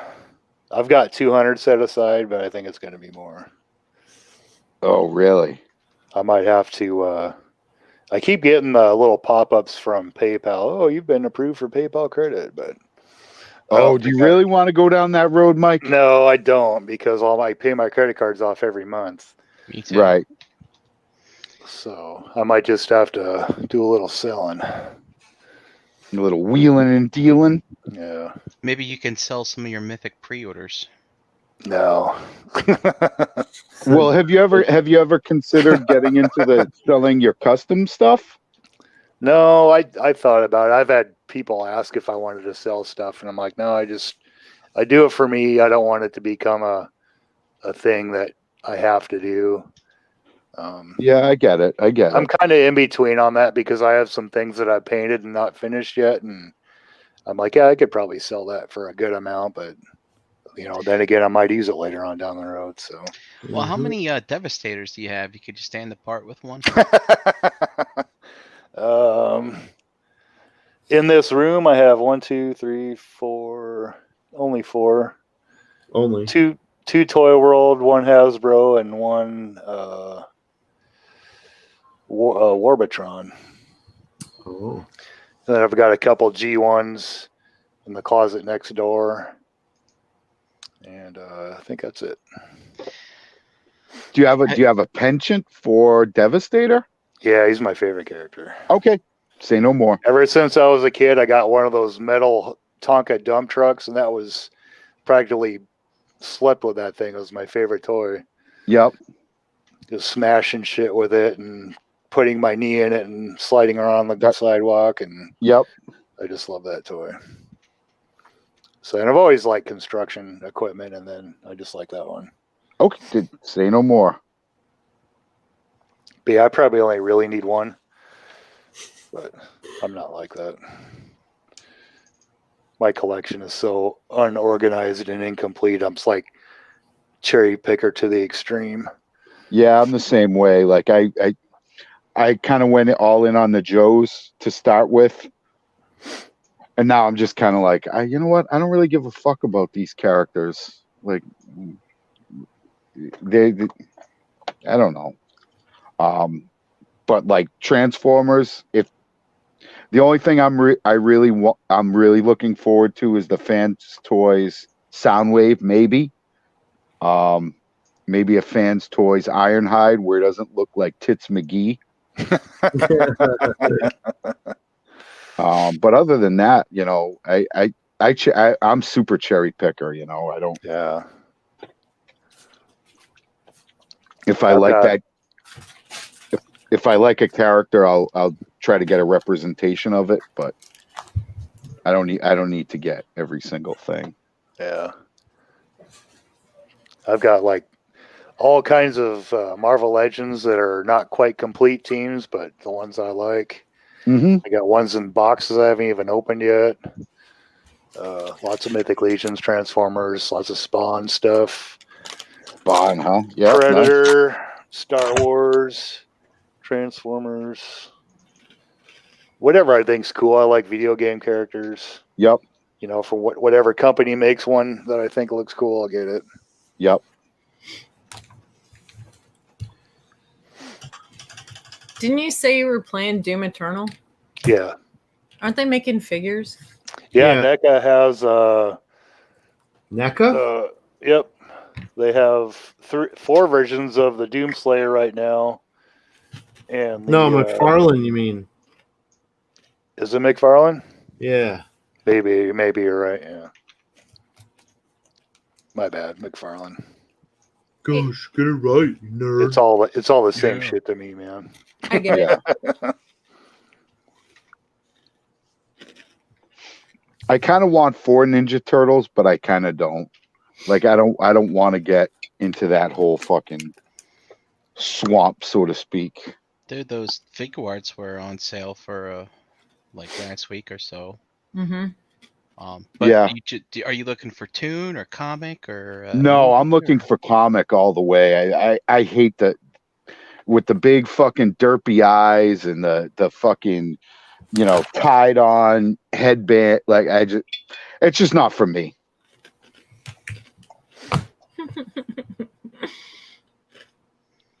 Not for me.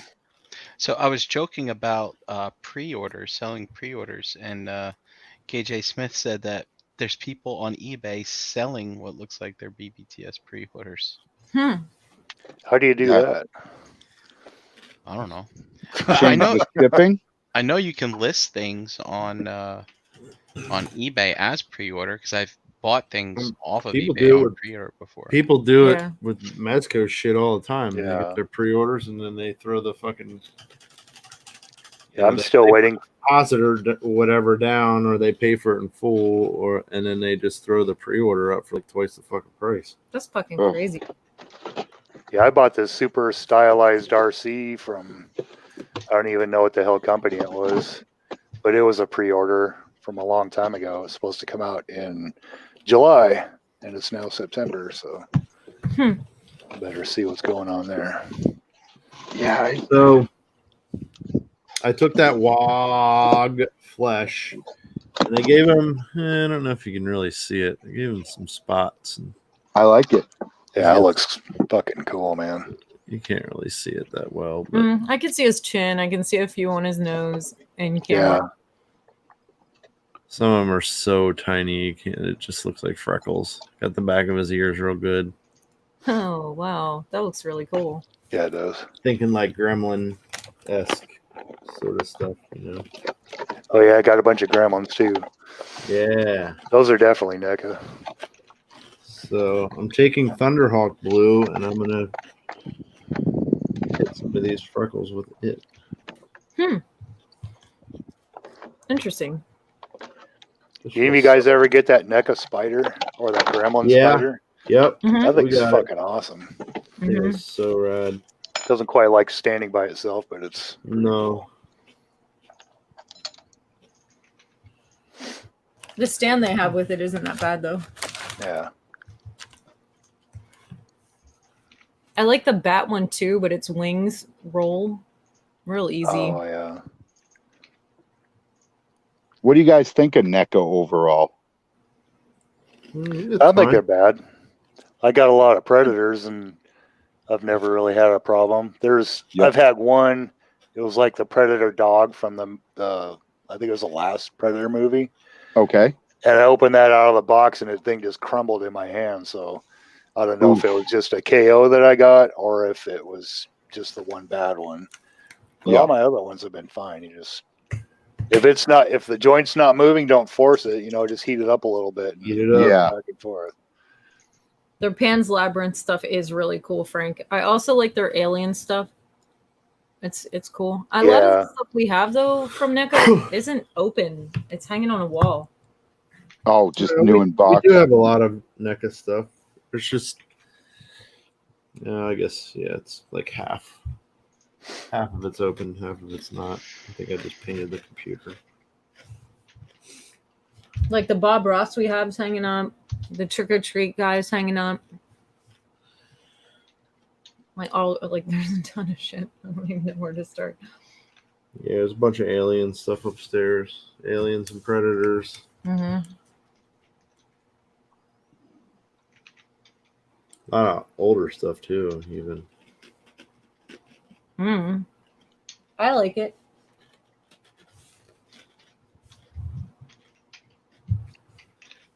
Bob Ross. I was screwing around on YouTube, the little side menu that gives you recommendations. I saw one of his paintings and clicked on that, and that dude just hit me. How to explain it? We just start watching, and he loads up his little knife and just there we go. There's a perfect mountain in one swipe. It's like Jesus Christ, dude. I mean, you take this big fat brush and make a bunch of clouds, and then you beat the devil out of it, and he makes it sound good. It's just when I would have bad anxiety issues like sleeping and stuff like that, because after my accident I had wicked bad PTSD. Yep. So when I had like issues sleeping and stuff, I just turn Netflix has like seasonally they have the Joy of Painting on for whatever season it is. Yep. And I just leave it on and it would just kind of like lull me to sleep. You. Yeah. Yep. I might get like 3 episodes in because I just like watching him paint too. That's another thing. But like I'd get like 3 episodes in and about halfway through I'd be out like a baby. Perfect. Mm-hmm. Yeah, that's probably the most mellowest dude I've ever seen. Mm-hmm. I think he was a big drug user. I don't know.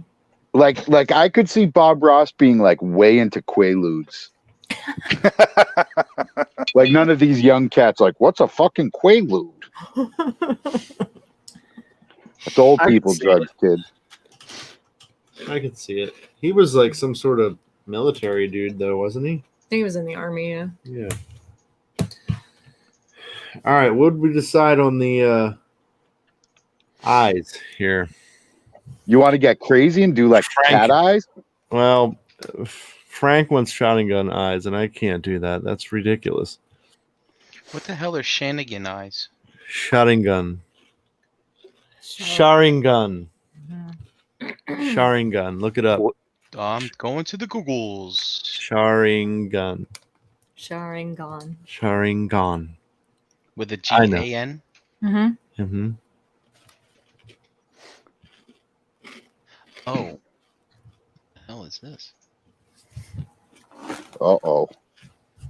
Wowzers. There's so many different kinds. Here. Yeah. Mm-hmm. Yeah. All right. Well, it's a Naruto thing. You'd have to watch Naruto.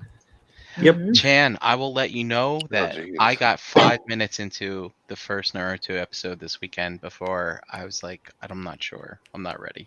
So you have to get through his kid. So Naruto himself is really hard to deal with at first because you don't understand him, you don't know what's going on, and he just seems like this super annoying kid, and you're like, why the fuck am I watching this? This bratty kid, little fucking kid. This kid is annoying. His Little voice is dirtball. annoying. The whole deal. Exactly. I was like, nope. I'm sorry, can't do it. So you got to get a couple episodes into it before you really start to understand what's going on, and you're like, oh, so I see. And then once you get through the first season, it's kind of like you want to watch it. You want to watch more of it. You want to understand what's happening and know about these people, because it's really interesting once you get so far into it. There's a lot of Japanese folklore. And the animation is ridiculously good. Like, it's so crazy good. So JD, which one? There's so many different kinds. Which one would you do? I have trouble just putting one dot in the middle of the damn eye, Right. let alone. Well, I'd probably go with that classic Which is what you have there on the right. This one right here. Okay. Yeah. So the 3 dots with the pupil and the.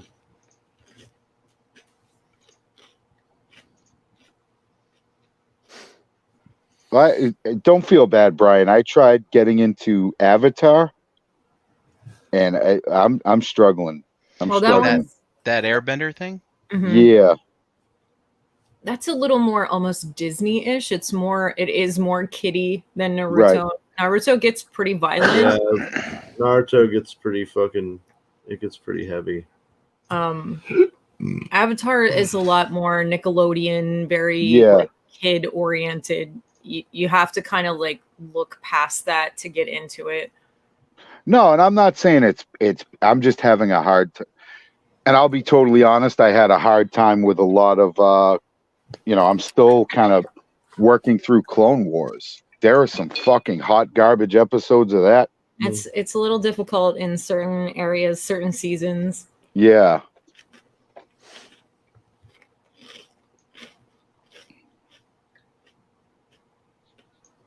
You really feel that way, Frank. Like, the themes are a little more mature, huh? I don't know if I agree with that.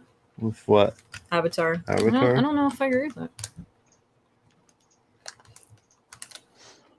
I'm still all about the classic Star Blazers. Oh yeah, I love that. I've never seen that, and I want to see it. That's one of my favorites. When I was a kid, Speed Racer was on, and then Star Blazers was on after that. Mm-hmm. And on super early. Yeah. Super early. Yep. Like 6:30, something like that. Yep. For a kid, that's pretty damn early. Yeah.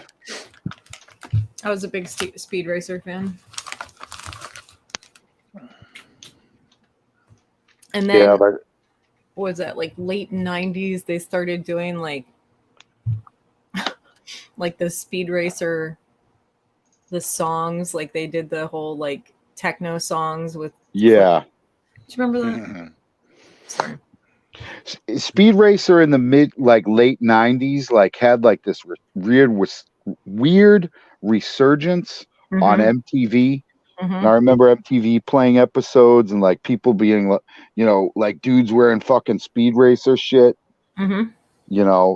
It had a weird resurgence like I said, in the mid to late 90s. Huh. Yeah, it was really, and it was all MTV, like MTV started airing the show, like MTV did. They're just like, fuck this music video thing. Let's put a bunch of idiots in a fucking house or an RV, or let's resurrect this fucking ancient cartoon. Well, I mean, it must have done something, because the movies, and like, I love the live action movies. Like, I love those movies. They're so awesome. Is there more than one, JD? Or no, yeah, there's just one. Yeah. Yeah. I don't know why I said movies. I prefer the cartoons on MTV than the other reality bullshit that MTV. Oh, it's the fucking No, I love the movie. I love all the Speed Racer stuff. Yeah. I mean, to be honest, like when the Real World first came out, like the first season, it was like, oh wow, this is kind of interesting. And not everybody's a fucking asshole. And you're like, okay, you know, like I get it. And then season 2, like I was like, okay, you know, when that all right. Puck fucking wacko was on. Oh, that dude's like I hope that I hope that dude's fucking dead. Like that dude was a fucking harsh. No. Fuck him. If I saw Puck walking down the street, I'd be like, hey, you Puck, and punch him in his fucking face. Like, dude, he's just a fucking trash person. You know, and then they started getting into that where they just have like that one fucking super like aggressive, like fuck you, like I'm not gonna do my dishes. Fuck you. Yeah. There's always got to be the drama person, or it would be boring. Right, and it like, I after that Puck season, I was like, I'm fucking done. Like, I don't watch this shit no more. So that was like a time in my life when, like my mom and my aunt got into an argument about the fact that my mom did not want me to watch 90210. And I didn't give a fuck because I didn't like any of that shit anyway. Right. And my aunt was all like, it's like real life. It'll teach her real life lessons. And I'm like, it's not going to teach me fucking anything. It's going to teach me just as much as like the reality TV bullshit that's on MTV, which is bullshit. Right. And like, I don't know. I always hated drama anyway. So I never really got that far into it, which is why, like, once that bullshit started on the Real World with like Puck as a character, I drifted away. I was like, you know, I'm done with this shit. And like some chick had like Lyme's disease, and there was some big drama about her leaving. And that's like the last thing I remember about reality TV altogether, because I just stopped watching it back at that point. I didn't even get into it when it became a big thing like it is now. Like I never you know, like The Bachelor and all that crap that all these assholes watch. I never got into it. Yeah, that stuff's so fucking stupid. Yeah, I missed all that stuff because I watched MTV for Headbangers Ball, and that was it. Fucking right. Yeah, you're out. Strictly, that was it. I never watched it. I was too busy skateboarding, and then we would, you know, tune in for 120 minutes and Headbangers Ball.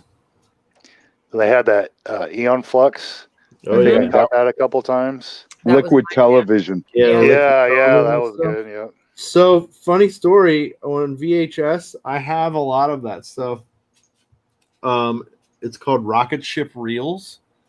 You can probably look it up, and you'll be able to find all that stuff.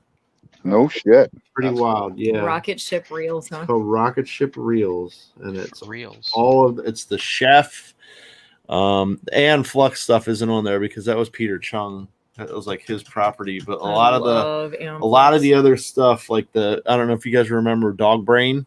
Yep. It was the little short about the dog taking a nap, and he was dreaming about himself taking a nap and farting and all the fucking crazy shit going on in the background that you could hear. There was something about Sandbox Land, and the one guy uses the young ones. He was losing his tooth, and the characters were all silly. I don't know, but the chef that kept chopping his limbs off. I don't know.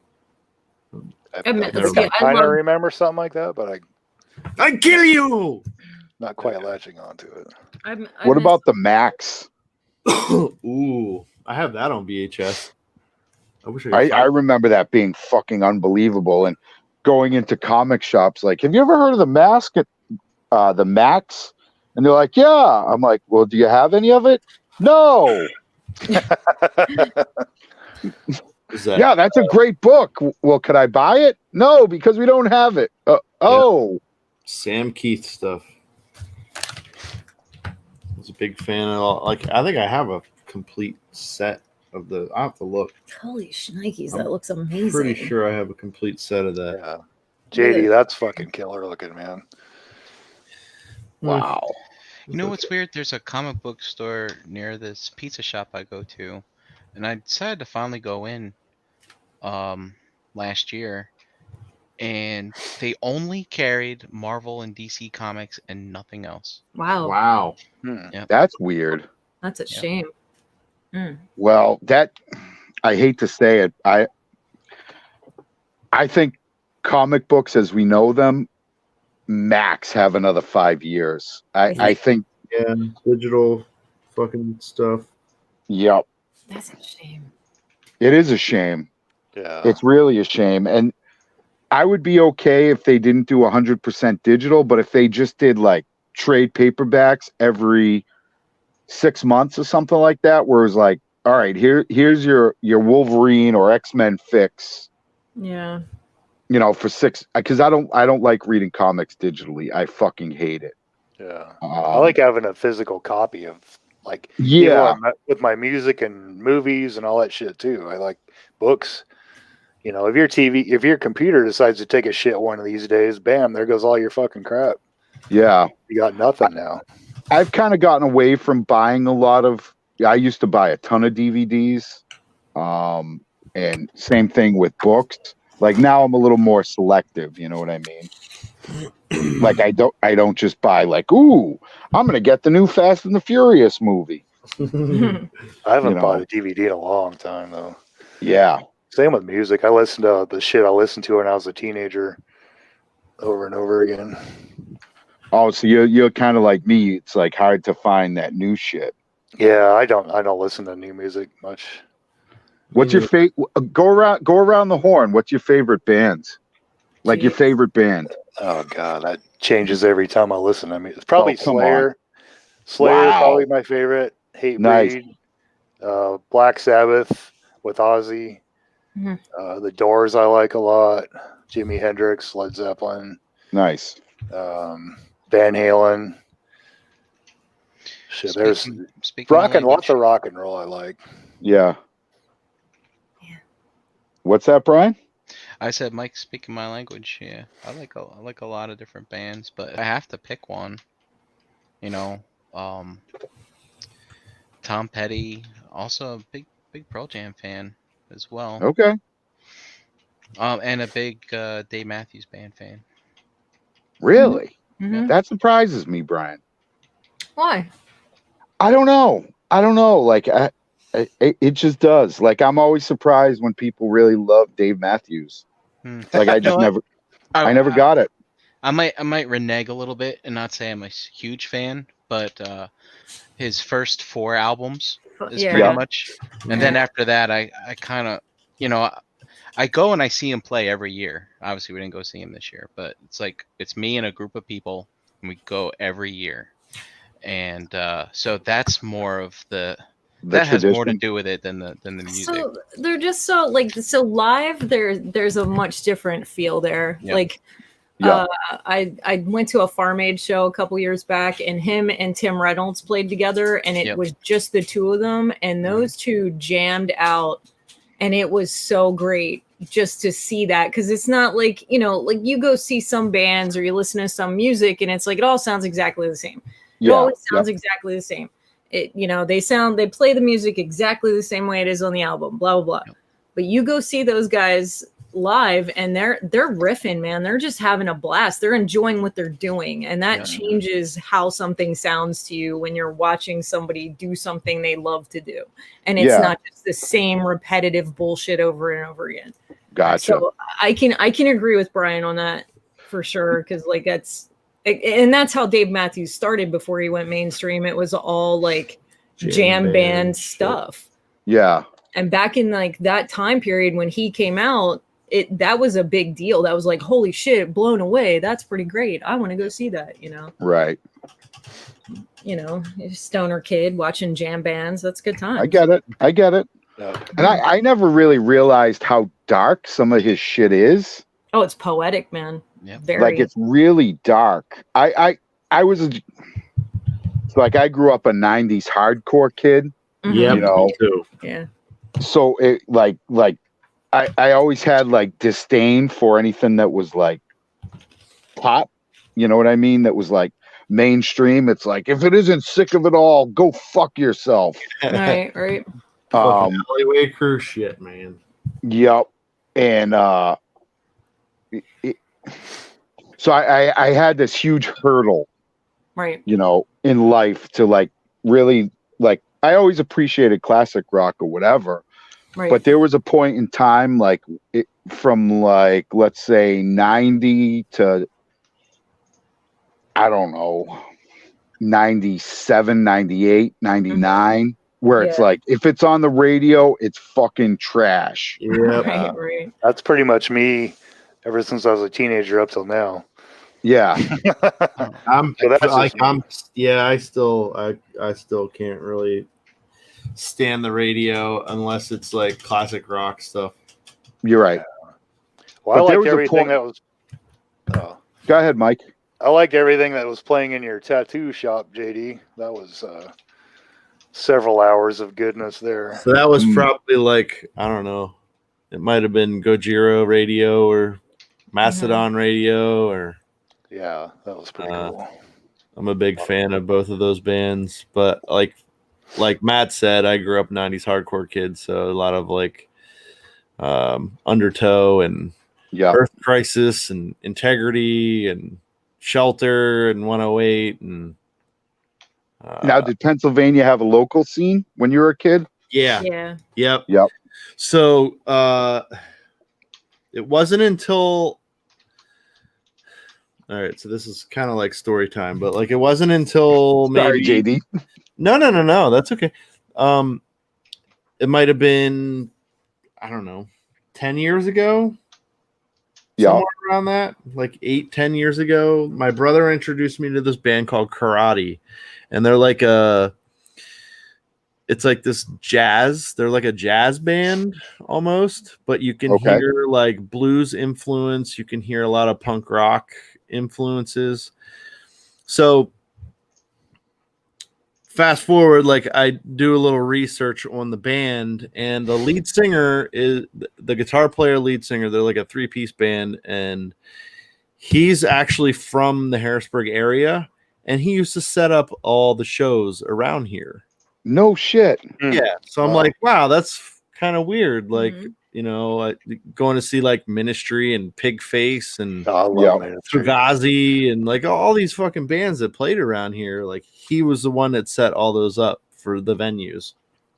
Oh wow, that's dude, if I'm playing anything Ministry while I'm driving down the road, I'm fucking speeding like a goddamn devil.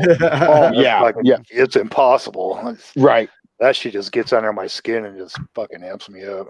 You should let you should put in that Psalm 69 album, Mike. Yep. The next time it's time for Sexy Times. Yep. The mind is a terrible thing to taste, and Psalm 69.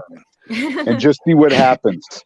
So did you guys not like, so you had talked about like late 90s. Like to me, like 1998, 99 is some stuff I treasure. Like when stuff like 7 Mary 3 came out and Eve 6 and no, none of that stuff. So I was a big Rage Against the Machine fan because I saw them at the second Lollapalooza when they opened. Oh, I was there. Yep. Where? Oh, that was probably close to you. Never mind. It was in Rhode Island. Yeah. So, all right. No Days of the New or anything like that. Nope. No, there was a point in time where like anything that was like mainstream or whatever, I'd be like, "Fuck you! You're a fucking poser," you know. Like, so in Boston, there's a real heavy duty hardcore scene. There's a bunch of you know, Slapshot, Sick of It All would come up a lot. You know, and there was like kind of like this Boston New York rivalry, as there always is. And it makes me laugh. People talk about like punching Nazis and like all this shit. I remember going to shows fighting Nazis, like literal Nazis, like dudes would show up to the show and the fucking show would start and the drums would hit and guys would just rip off their shirts and there'd be just fucking swastikas everywhere. Kind of the same thing around here. There was like a big fucking skinhead gang. Right. And me and my friends and a lot of kids in the Boston scene, we, you know, sometimes we were successful, sometimes we weren't. We just fucking fight those guys. Yep. Like we just fight them because they're like little fucking rats. If you let one in, if you let one kid like that into the scene and like unmolested, Then the next time you fucking turn around, there's fucking 30 of them. Yeah. And so people talk about like all this shit, like, hey, Pincinezzi. Like, yeah, you're not wrong, but guess what? They punch back too. So, you better be ready. Yeah, the ones that were around here, they were called the Hammerskins. There was a club of them up out of Providence too, JD. Yeah. And they were no fucking joke. No, they weren't. There were some, I mean, that's pretty much how I learned how to fight. Yep. Going to shows and these guys fucking, just pushing around fucking little punk rockers and fucking dirty skateboarders and shit. And it's like, you go in there, you're trying to fucking have fun in the pit and and they're fucking clobbering on you. And it's like, you know what? Fuck you. I'm going to hit back. Right. But they went everywhere as a crew. Packs. Yep. In packs. Yep. And there was no way that they were gonna, like, no one was gonna tell them no, because they weren't afraid to, okay, well, fuck you, and then they're gonna beat the shit out of somebody. Right. So everybody just, like, all the club owners and all that shit would just let those people in anyway. Y'all had a way different experience in the 90s than I did. Yep. Really, Ken? Like that's pretty textbook, but there were a lot of kids. So there was another set in Boston called FSU, which was fuck shit up. Fuck shit up. Because kids saying Boston straight edge hardcore scene was fucking nuts. And Vinny's saying club hell in Providence. Yep. Been there many times, Vin.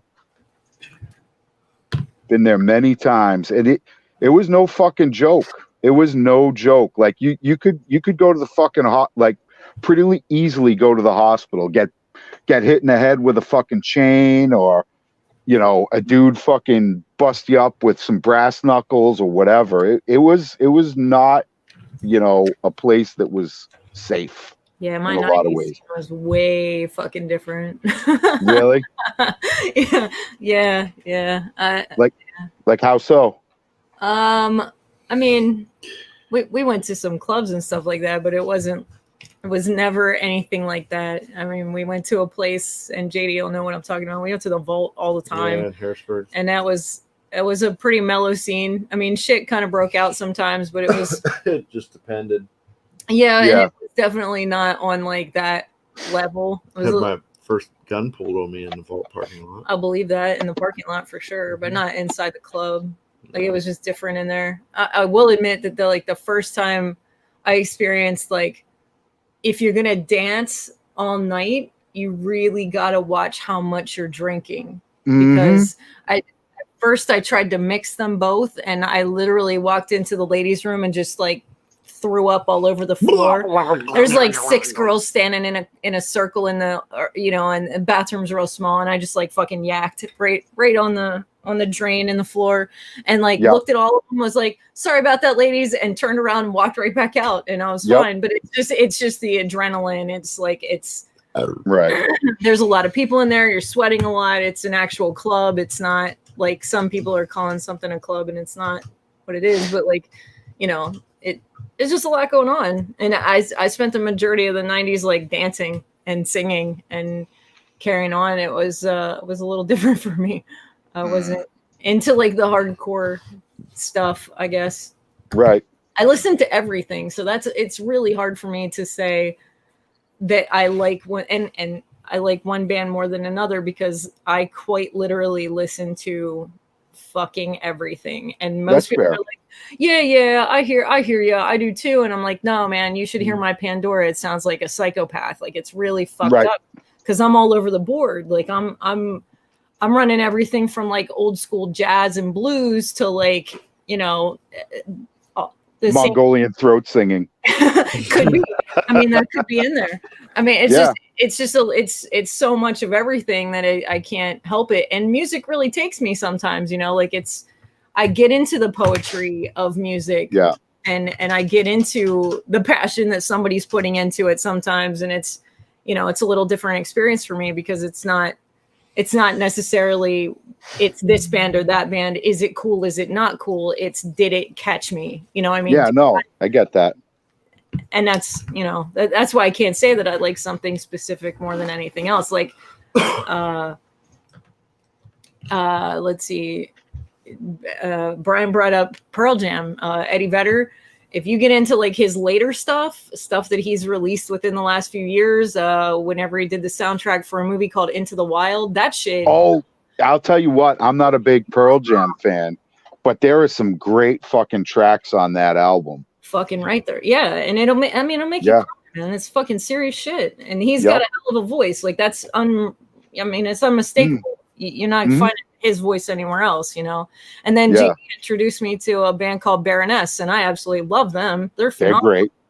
So it depends on my mood. It depends on what I'm doing at the time. I really get into a lot of late like 60s and 70s music. I'll jam out to that if I'm like long road tripping and I want to sing along to some stuff. It just depends. Like I'll listen to Elvis. I'll go through his whole fucking repertoire. It doesn't matter to me. I get into some Tom Jones like nobody's business some days. It's just the way. It just depends, you know, because it's not unusual. It's not. It's not unusual. I see what you did there. Yeah, Chan, I'm a lot like you. If I knew where my Case Logic 100 disc CD thing was right now, we would see some wacky shit in there. right. Yeah. And I mean, like, I know exactly the bands you're talking about from the 90s too, Brian, because I had a lot of girlfriends that listened to that kind of stuff. I had a lot of male friends that listened to that kind of stuff. And we would, you know, we'd get on down the road on road trip, because I did a lot of road trips when I was younger. So, you know, there'd be a car full of kids and we're just like, whatever we can sing along to, whatever we can jam out to was also a big deal. Right. So, you know, that was a big deal. And then my kids got into various different stuff because, you know, my parents are into certain things and like their friends' parents are into certain things and they'll hear something they want to listen to. And I never stop them. I'm never like, don't listen to that. Yeah. They, you know, they have the right to figure out what they like and what they don't like all on their own. You know, I'll influence where I can to try to open them up to new things. But for the most part, those kids know so much music. It's freaking ridiculous. And not it's all kind of at their fingertips too. That too. Yeah. Which is nice.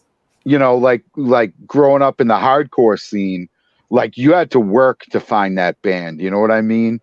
Yeah. Like you couldn't just go to fucking Strawberries, which is like the big record store up here, you know. You had to go to like a place like Newbury Comics, which was kind of more underground, and they'd have some of that shit. And then you'd go to like a show and like some dude would have a fucking cassette tape for like $5 outside the show. And, you know, it was like a Xeroxed, you know, fucking insert. It was like, yeah, check out this band.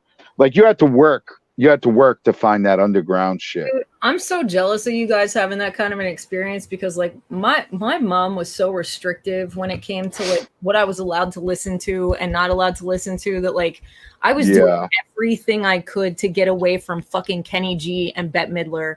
And fucking Michael Bolton. Like I was trying everything I could to get the fuck away from that shit because that was her thing. You know, I was like trying to smuggle Lionel Richie cassette tapes just so I wouldn't have to listen to that shit. Lionel Richie. Fucking right. Dancing on the Ceiling, man. That was my first cassette ever. Yeah, that's awesome. I don't regret those times, but there's a lot of stuff I did in that time period that I'm really really not fucking proud of. JD, what color you got there? Nurgle's Rot. It looks nice. Pussy.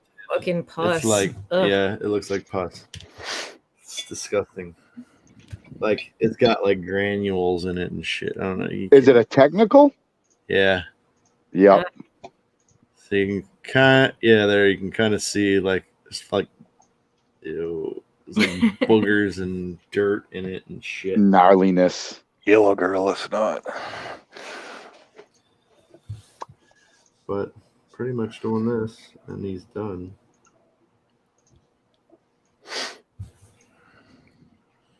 Where are you gonna put that on, like the little his nose and right? Like in his ears and shit too, or we'll put it in his ears. Wow. Yeah, Matt, I think I've got CCR, Charlie Daniels, Queen, Sepultura, Slayer. Wow. Yeah, all in my truck right now. I usually try to keep only 5 or 6 because I'm really bad about putting the wrong CD in the wrong case. Yep. So that it becomes a goddamn cluster trying to find what you want to listen to. Right. I also listened to a lot of like 90s hip hop and shit when I was. Oh yeah, that was a big thing too. It takes two to make a thing go right. Like real hip hop. I was in the military for most of my 90s. Not too many clubs in the jungle. No. Run for the jungle. Went to a lot of shows in Seattle and stuff when we were like junior high, high school. Oh no shit. Took the bus out there. There was a few clubs that were a lot of underground punk kind of shit. It was pretty cool. Listen to a lot of groups that you'd never get famous, and a few that have. Yeah. Well, that's the thing. Those shows were, you know, they could never do those type of shows in this. You know, there would just be fucking lawsuits and you know, like. Well, I mean, they try. Yeah.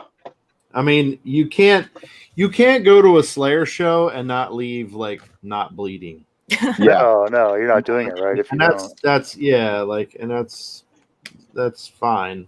You know what I mean?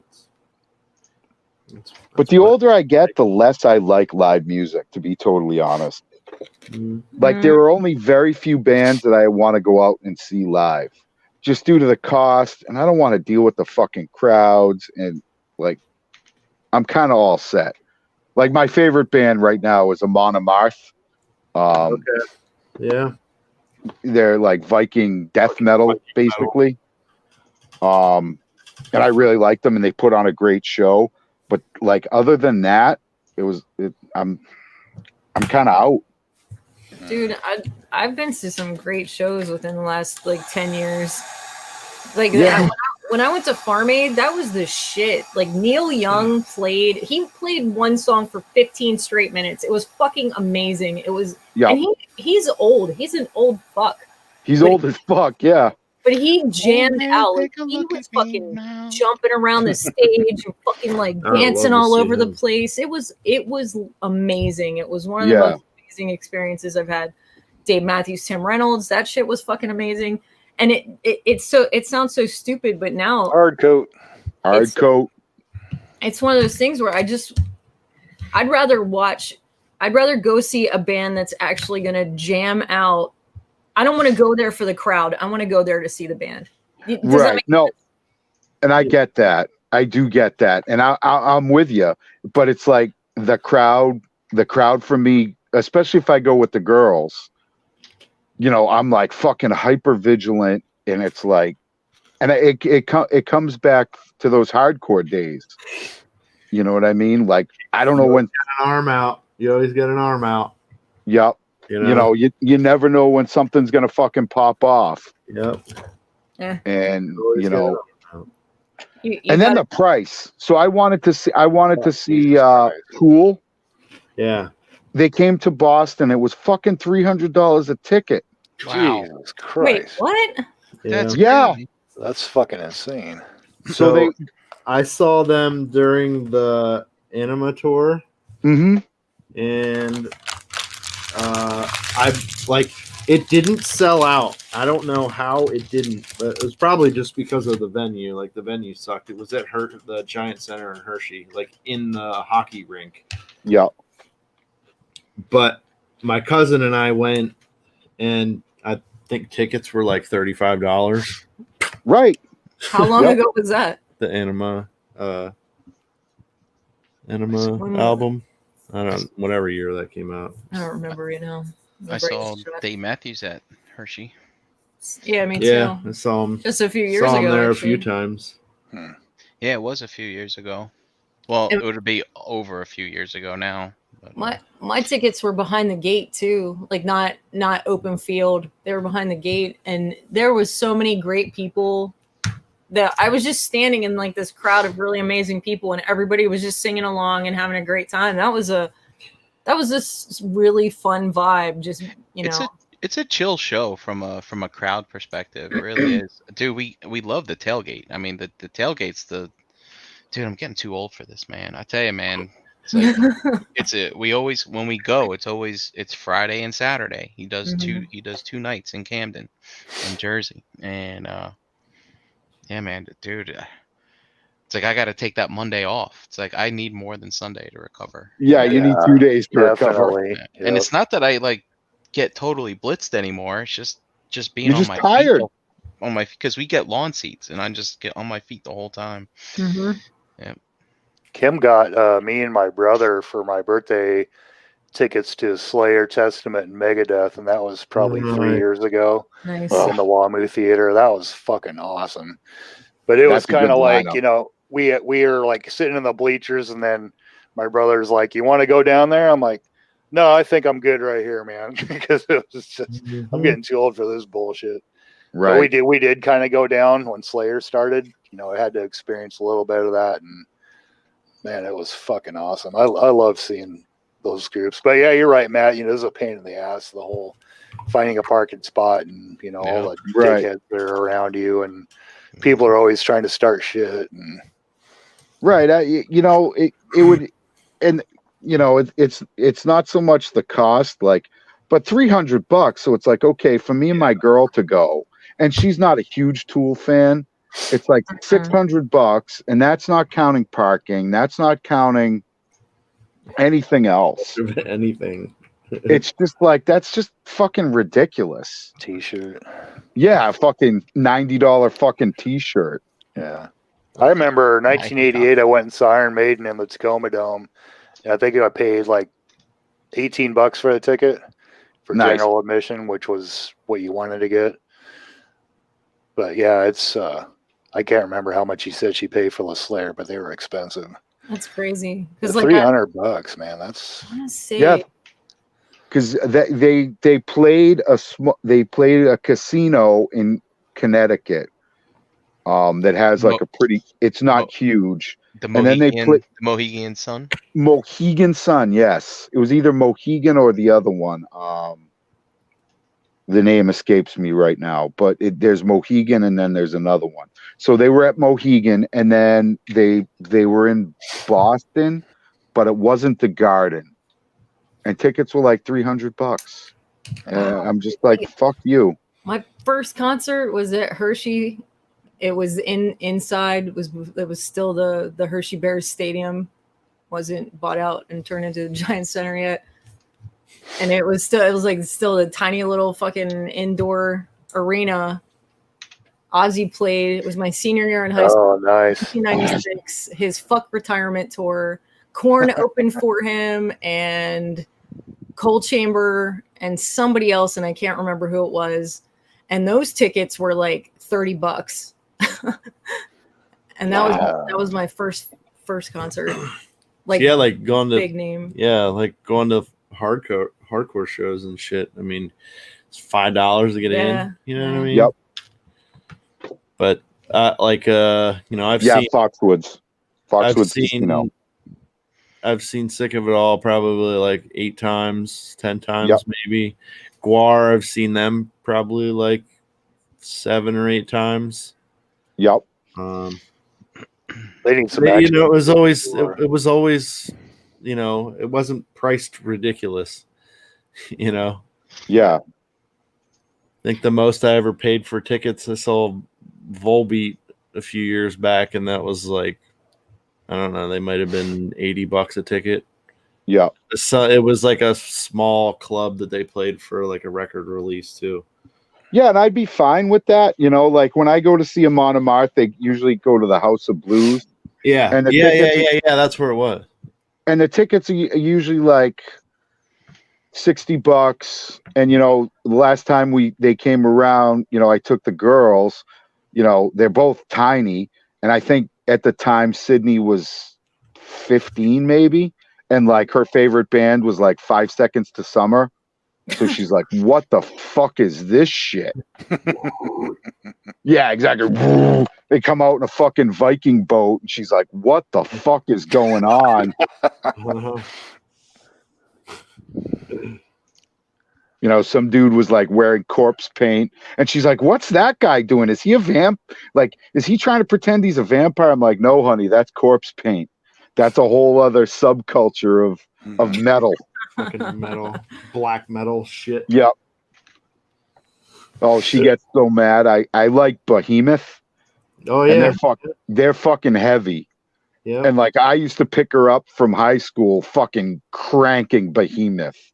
And she's like, "Could you not play that when you come and get me? Because people think you're crazy." I am crazy. Yeah. What are you talking about? What are you talking about? That's cool, JD. You know, that growing up in that scene, man, like it. Hell yeah. It does something to you. I don't know if it's positive or negative, but you know, I'm pretty sure it's negative, but yeah, I agree. And you know, you had bands like Downset and Gorilla Biscuits and shit like that. That was, you know, like all the Possecore stuff, but it was like, I don't know how good it did. Right, not very. It was always the, you know, down on my luck, angsty. Right, I'm angry at the world. I'm angry at the world music. That's hilarious. Except if you like, because, you know, like a lot of the bands that I would go see were like the hardcore straight edge stuff, you know, like, yep. I did see 108, I did see Shelter, you know, a lot of those Hare Krishna bands. And it was, I mean, those were some of the craziest shows I had ever been to. 108, in particular, like, you know, the guitar player, he's just walking around in the crowd before they were playing, and it was in some fire hall.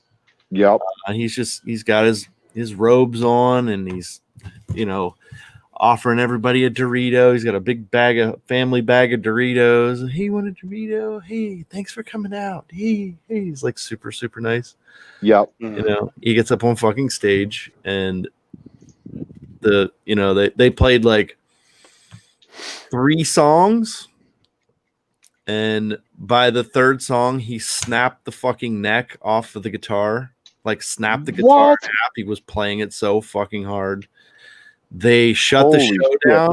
They shut the show down because they were like stomping holes in the stage. Just going fucking ape shit, huh? They were going fucking crazy. Like, everybody in that place was climbing each other to get to the stage. Wow. It was fucking awesome. Shit. And then, like, we were there hanging out with these kids from Middletown, and like the one guy, Slade, he's fucking crazy, and he found a dead rat out by their dumpsters, and he's like running through all these fucking straight edge kids with this fucking dead rat, like acting like he's gonna take a bite out of his head. But the show got shut down anyway because they were fucking destroying the place. They were playing so hard. It was fucking holy shit. Those were so that's looking pretty awesome there, JD. Yeah, I think I love the weathering you did on the pot. Yeah, the pot looks good. A little bit of rust, you know. Can we see if you can get any more of it in that camera? We can try. Let's bring our trusty little black. See if this helps at all. There you go. This Johnny Goblin seed looking money. It's still all washed out. Yeah, it's the light's really bright. Yeah. Yeah. It's too bad you can't like put. Yeah. Huh. When you're putting the wash on it, I was like, yeah, good to go. We're done. Nope. Yeah, that's cool. You guys need a diffuser for above your heads. Yeah. Or just not fluorescent lights. Yeah, that looks great. To see it. That's not that bad. It's fine. But yeah, you can have this back if you want to try it over there. Yeah, we can try I didn't know if it would be any easier. See if it works on this one. See if that helps. I don't know. Brian's like, just click the button. Just switched the goddamn cameras. I just think it's too close. That's all. And then That looks good though. Yeah, that looks fucking awesome. I have to get some pictures taken. Yeah. The last couple that we sent out, I forgot to take pictures of them and video, and darn it. So, but anyways, Brian, do you have some trivia for us? I do. We're gonna give this guy away. I'm rooting for you, Drew. Yeah, me too. Drew's a big Slayer fan too. Yeah. 1 second. Just gotta. 1 second.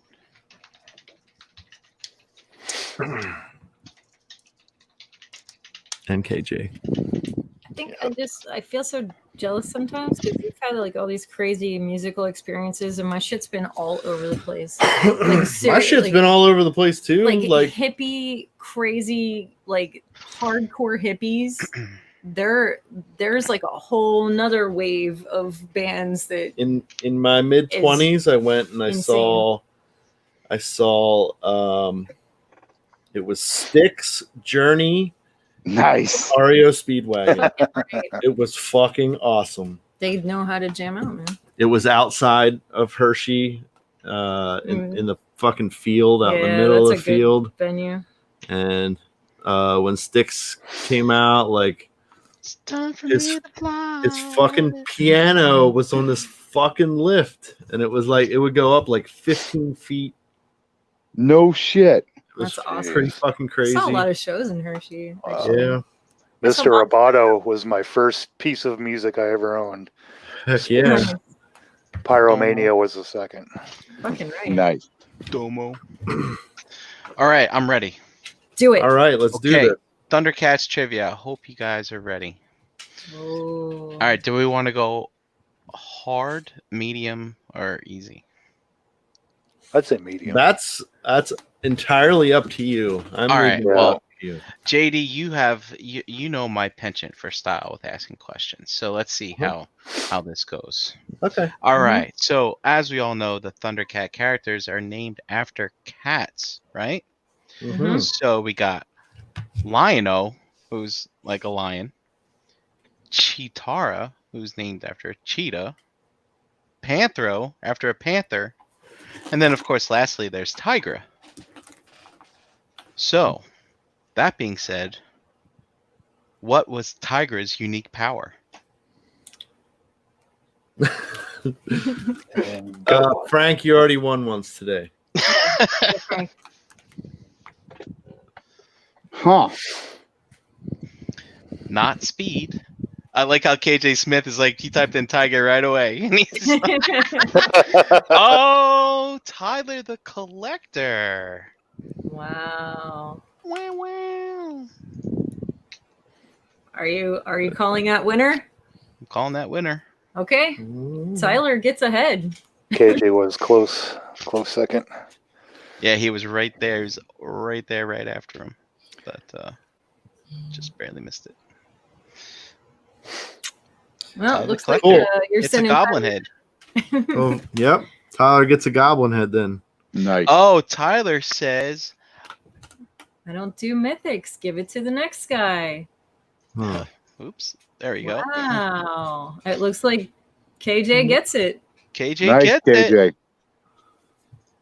But he'll take the bragging rights, he said.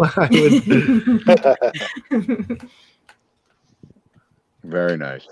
Man, I had a slew of questions too. A slew? Would you say a plethora? Plethora. Would you like to hear who I think is a really hard one? Sure. I mean, you gotta really be a Thundercats fan of this one. So we all know Snarf, right? Mm-hmm. Snarf comes from the planet of Snarfs, but Snarf's not his real name. So, for one, would you know what his real name is? But my real question was who revealed his real name? Ooh. But I will let you know the answer. His real name was Osbert. Osbert. Yes, and remember when his nephew Snarfer came into the picture? Oh, yeah. He's like, "Hey, Uncle Osbert," and everybody's like, "Osbert!" Like everybody's answering. Yeah. Oh, people knew that. Look at that. Yeah, Was it like a Scrappy Doo type situation? Yes, Seemed it was. that way. Totally was. Yeah. Fucking All right. Scrappy Doo ruined that show. No shit. Yeah, I love Scooby Doo, the original. Yeah, the original, but fucking my brother loves Scrappy Doo, and I just had to give him Indian rug burns because the fuck out of here with that trash. All right. I don't need a really that negative. tough one, Brian. That was a really tough one. Yeah. How about do you guys? What about in the later seasons, the Thundercats would go into space and go into other planets and visit New Thundera. What was the name of their spaceship? I don't remember. The tiger's tail? The cat's No. meow. Cat's meow. It's kind of funny.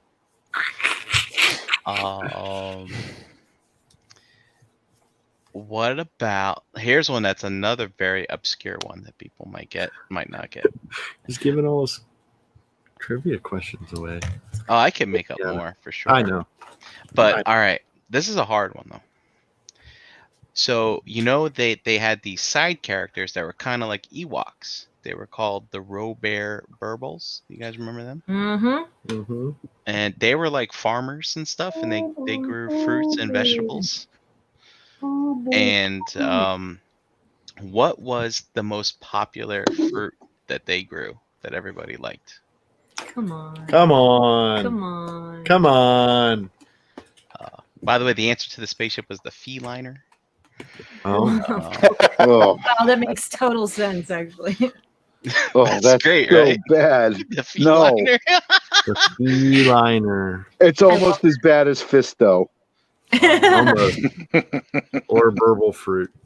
It was called candy fruit. Candy fruit was the most popular fruit, remember? Could you imagine if candy grew on trees? No. Willy Wonka. All right. I'd like to have a French fry tree. I'd like to have a beef jerky tree. That would be Yeah. good. Be all right with that. Or Brian, a kielbasa tree. Oh, there you go. But don't get it confused with the horse penis tree. Oh no! That would suck. No. Wow. Well, I just love this kielbasa tree. That tree is. It's easy to tell kielbasa from horse penis because kielbasa is smoked. And not so veiny. I mean, depending on your preference. Right. Hey, Horse penis can be smoked too. right. Fillet it, put it on the Barbie, throw some cheese on it, Sure. throw it in the Instapot, tenderize it up, Yeah. Throwing air fry it. potatoes and carrots in there. Yeah. There's no shame in that game. Depends on what you're into. Hey, KJ, Yeah. you can smoke any sausage, bro. Horse penis is not sausage, It's I not. mean- It's really not. but there might be parts of it in sausage. Yeah, that. Do not. If you eat a lot of sausage, do not rule out the possibility that you've had some sort of animal penis. Right. Oh yeah, dude. What do you think's in Scrapple? You Yeah. know? That's why I don't eat it. Oh, I love Scrapple. I fucking love it. Ew, no. Love it. Ugh. It's disgusting. We can't get it up here. You can get it in PA. I know you can. I have in the past. Oh, I love it. Touch it. I won't touch it. Somebody's like, "Oh, I'm Haggis. making Scrapple." I'm like, "Good for you." Whatever Yeah, I'll you be do, over don't here. ever watch a video of how that gets made. Never do No. that. I don't care. I'll push the lips and assholes into the grinder. I have. I worked as a butcher. I've seen it. Mm. Not scared. God. This is part of why I don't like hot dogs. I do not like hot dogs. I Oh. don't like them. I'm not a fan. Oh, I I'm love a them. fan, Sam. I think ignorance is bliss and a lot of that stuff. I will occasionally eat a hot dog if it's cooked on a grill. Mhm. Not very often. I'm not the biggest fan of a hot dog. Especially if I'm not cooking them. You make great things on the grill. No. You do. Apparently, I don't. She gave me a hard time the last couple of times I grilled that I overcooked stuff. I was a steak. It was just a steak that one time.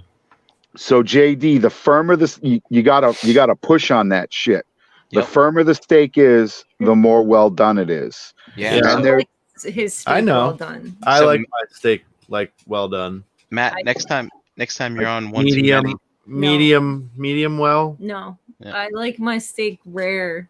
Yeah, like good and rare and bloody and awesome and still full of flavor. We have a friend. Hot. Yeah. Matt, next time you're on the podcast with us, tell him about the push test on the steak. I showed him that last year. Yeah. And he was like, you pushed on it and you know it's done? I was like, yep. Yeah. Yeah, you can go on your wrist. Yeah. You know, is it the center of your wrist is meaty, is rare? Yeah, it has to do with like the inside of your thumb. Like, oh yeah, this part right here. It's like, I forget what it is, but it's like I think it's like down here is more rare, and then it gets medium, and then tougher. Yeah, you touch your thumb to your finger like this. There you go. And then you go like that. That's what it is. And the farther you get, the tighter your muscle is. So that would be like well done right there. That would be. There you go, Mike. Thank you. That's the one. Okay. But I just like my steak rare, and he likes his well done, and that's the only reason I give him a hard time. I don't like it well done.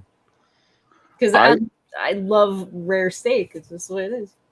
I put, when I grill my steak, it's basically under a match. Like, so that tomahawk chop, that was on the grill for literally 2 minutes. That's right. Right. You just want the grill marks on it, mostly. Right. Yeah. And I take the blood, typically, that's on the plate, and I put that in my potato product whenever I have a steak. Yeah. That's how so I just pour that blood right in the potato. Or sometimes when I'm single and there's nobody watching me, I'll just drink the blood. Like, straight up. Like, just I like butter on my potato. Dog dish. If it's good hamburger, I like a good rare hamburger too. And when I'm eating it, I'll let all that juice drip onto my French fries, and then that's that's it. This is the way. This is the way. I know. And Chan, you're right. Like, you just don't go ordering rare hamburgers. It's gotta be a really good place, or you do it yourself. That's right. Yep. But yeah, I like a nice undercooked hamburger sometimes. Yeah, for sure. Yeah, I just have a thing about it. Yeah, I bathe in the blood of my enemies too. That's why I have red hair. That's why it's red. Legit. Nice. She's not kidding. There's no shame in that game. No. I'm glad that other people can see it that way. I just pickle him about it. That's all. I don't think he knows how to cook on a grill. I just like everybody has their flaws, you know. Like, thanks, Matt. Thanks. It's okay. Like all because of Matt, I'm gonna go throw myself down the stairs. I think he's only saying that because you like well done steak. That's the only reason why he's saying I don't like them well done. Like medium well is. But I don't want the fucking thing gray. I want a little, but just a hint of pink in there. I want the juiciness. Yeah, I like that too. I would say right when it ceases to be purple and starts to be pink is when I like it. Okay, that's good. So that's like medium rare. Yeah. See, rare's still got the red in it. It's just past that room temperature stage. It's now past the you might get worms stage. Right. Yep. You get the fucking meat shakes. Right. Have you ever had Pittsburgh style, Chan? I don't think so. Or black? They call it black and blue. So like you take the best way to do it is you take like a cast iron skillet and you get that fucker hot. Like hot, and you just throw the steak in there on each side for like 30 seconds to a minute. Sear that bad boy. And it sears it so the outside is black, but the inside is blue. Nice. Very nice. No, I haven't tried that yet. You should give it a shot. Like a good steakhouse will do it for you. We have this shit stove that I hate. It's that with that fucking pussy ass glass top. Oh, I had one of those. I hate it. I fucking hate it. She loves it because it's easy to clean, and I'm a fucking slob. So, like, I'll tell you this though, you're not gonna make a better quesadilla than on a glass top. That's a hell of a way to make a quesadilla. I disagree. I fucking rub butter on mine and threw quesadilla right on the top, right on the glass. Fuck yeah. Yeah, why not? I cooked right on it. It's like cooking in a glass skillet. It's no different. I would get murdered. I would get fucking literally. She would kill me. But it's so easy to clean. It's glass. Remember? It's easy to clean. One swipe and it's that's a hell of a quesadilla right there, because you can just flip the tortillas right on the glass top. They get brown, I get that. You throw your toppings in the middle, put the other quesadilla on top, or put the other tortilla on top, flip them. I mean, it's so fast and it's so good. Oh my god, I made burritos that way, but that's the stoner in me coming out. See, that's when I was when I was hanging out with the hippies. And yeah, I get it. Anyway. We still have the coil burners, Matt. That's some serious old trash there.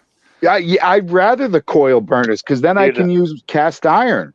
But I put my pan on there and the eggs all roll to one side because those things are never level. That's true. Yeah, that's fair. I used to have those. So that's fair. You're cooking and your pan's like this, and you're cooking in the fucking corner. So Matt, I'm pretty sure they make a thing that you can put on a glass top to cook with your cast iron. Really? Yeah, I don't remember what it's called, but they're like, look it up, Google it. There's a thing that they sell that you can put on a glass top to use your cast iron. Yeah, that would be nice. Yeah, pussy glass top buddy. That's what it is. So. What, Maisie? What do you hear? I mean, if I had my druthers, it'd just be gas. Yeah. Yep. Same. That's we don't have gas in this area. I live like on a granite mountain or some shit, so they don't have the gas lines running in, and I'm not doing that propane stuff. That's crazy. Propane's for the stove, it's fine, you know. Yeah. Pain in the ass to me. I don't know. Well, you just got to get it delivered, and it's like another thing. You know what I mean? Yeah. It takes a while for it to run out, though, if you're only using it for like the stovetop. Right. And you'd probably run your oven off it too.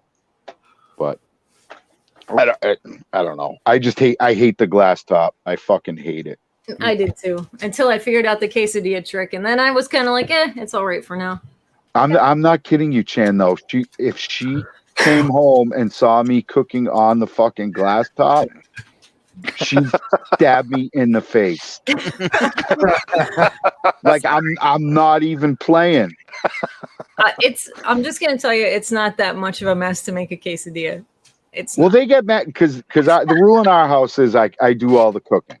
Mm-hmm. So I worked in a kitchen for a couple of years, and I'm still in that kitchen life where it's like I drop shit on the ground. I don't give a fuck. Oh no, I get it. Like I trash the fuck out of the kitchen when I cook. Ask him. Right. So they get so fucking pissed. So the rule is if somebody cooks dinner, somebody else is cleaning. Right. Exactly. Yep. Exactly. So they get fucking. Oh my God. They're like, we love what you made, but Jesus, like, how do you get garlic on the fucking ceiling fan? Yeah, no, I get it. I totally get it. Mark. Yeah, exactly. The fucking Polish chef over here. Yeah, you get him. Wow. The gremlins went crazy over that. I guess they don't like the chef. They don't like Swedish chef. They don't like Swedish chef. Yeah. Sorry. So like if I made quesadillas and what'd you make? Oh, I did them on the stovetop. Hell to pay. There would be no sweet interludes for quite some time, I'm willing to bet. See, I have the same problem, but JD really doesn't say much about the mess. The kids are more like, really? Did you have to use every pan in the house? Like, it's more that kind of thing because they're cleaning up dishes and shit like that. They're right, I get it. Like all the knives, Yeah, all the utensils. Might as well. How many times do we have to wash the kitchen shears for you? Like every day? I'm like, yeah, sure. Do you want a good dinner or not? Right. You want to eat today or not? And I'm like wicked old fashioned when I cook too. Like I don't like cutting any corners if I don't have to. You know, if I'm in a hurry, I'll buy stuff to have in the freezer to cut some corners. But if I have the time, I want to do everything by the book, man. Like everything by the book, because it's so much better. Yeah, no, you're absolutely right. You know, working as a butcher and working in a kitchen, my knife skills are pretty on point. So I can slice and dice, you know, with the best of them. So I save a ton of time that way. And then, you know, if you need me to break down a chicken or whatever, seconds, you know, like, cool. But I'm not neat, you know, that's the thing. I'm not neat, you know. That's the other thing though. Cause like, if somebody else wants to help, like I don't even really want anyone to help me if they don't want to help me. It's like if they don't know what to do, I'm not like gonna give instruction. You know what I mean? Like, I know I'm just gonna do it. Yeah. Yep. And I'm gonna make a fucking mess. And I might not have like perfect knife skills, but I'm not terrible, you know. Yeah, it's just practice. I can chop pretty good. I'm going pretty fast. I keep the tip down and I'm chopping vegetables, like, you know. It does. It just takes practice. I just don't like if you don't want to help, then don't. I'm fine with that. Just stay out of my way. Let me make the mess. It'll be fine. It'll be all right. Yeah. No, I'm the same. You know, I try to teach Sid how to cook because that's like a big problem is like none of these kids know how to fucking cook. Yeah. And like in my opinion, you should have like a couple of things in your repertoire, even if you're not the greatest cook, but that you can cook pretty cheap. Right. You know, like and pretty easily, like shepherd's pie. You know, that's easy. That's a quick one. Yeah, it's like you can whip that together and you can, you know, it's relatively cheap and you can have a meal for a couple of nights. Actually, like her instant potatoes. No way. No instant. No. It's like Marissa hung out in the kitchen with me and made soup last night. You know, showed her how easy it was because the chicken was already pre-roasted and ready to go. So she helped me break down the chickens and debone everything and take all the stuff out. She's like, what has to come out? I'm like, anything you don't want in the fucking soup. Like, what do you want? What don't you want to bite into? You know, one of those conversations. And Elijah loves to cook. He's been working in a kitchen for like 3 years now. So I mean, it's pizza shop stuff. And he started out as a dish boy, but it went from there. And, you know, he definitely is somebody who enjoys cooking quite a lot, and he makes a really good homemade marinara. Like he does really well with that kind of thing, which, you know, I feel like for a kid his age is not exactly a walk in the park kind of thing to know how to do. So I think you're right though. I think a lot of kids have no clue. You know, they're still trying to read the package, making ramen and fucking that up. So it's a thing. Everybody should know how to make some simple things. And shepherd's pie is a good one. I haven't done that in a while. I love shepherd's pie. It's super easy. It's super simple, and it's not super expensive, and it's just tasty. But like, you know, kids don't know how to make that. Very homey meal. Yeah, it's just straight up comfort food. I suggested instant potatoes to Kim one time, and she was about to stab me in the face. Like, no, she's like Chan. She gets into cooking big time. No shortcuts or nothing. The only time I've ever busted out instant potatoes was to add to like a potato soup to thicken it, you know. And but that's a kitchen trick. That's a restaurant kitchen trick that I learned when I worked in a restaurant. So that's the only reason why I ever had instant potatoes around. I never this is a thickening agent. And that's a different kind of starch. So if you're using like if it's a potato based situation, that's definitely a good thing to have around. Is that JL saying what's up? Nerds have spoken. Jason, is that you, buddy? Hey. But it's good to hear that you're trying to teach her how to do that stuff. That's cool. And I mean it's like, you know, I'm just trying, like she fries an over easy egg, you know, she does great. Like she's got a couple of things, but there's no one teaching these kids. You know what I mean? Like nobody's like in 10 years, unless you're like into cooking, like nobody's going to know how to fucking cook, man. Dude, did you guys have to take like home ec in middle school? No, we didn't. Wood shop and home ec are both required.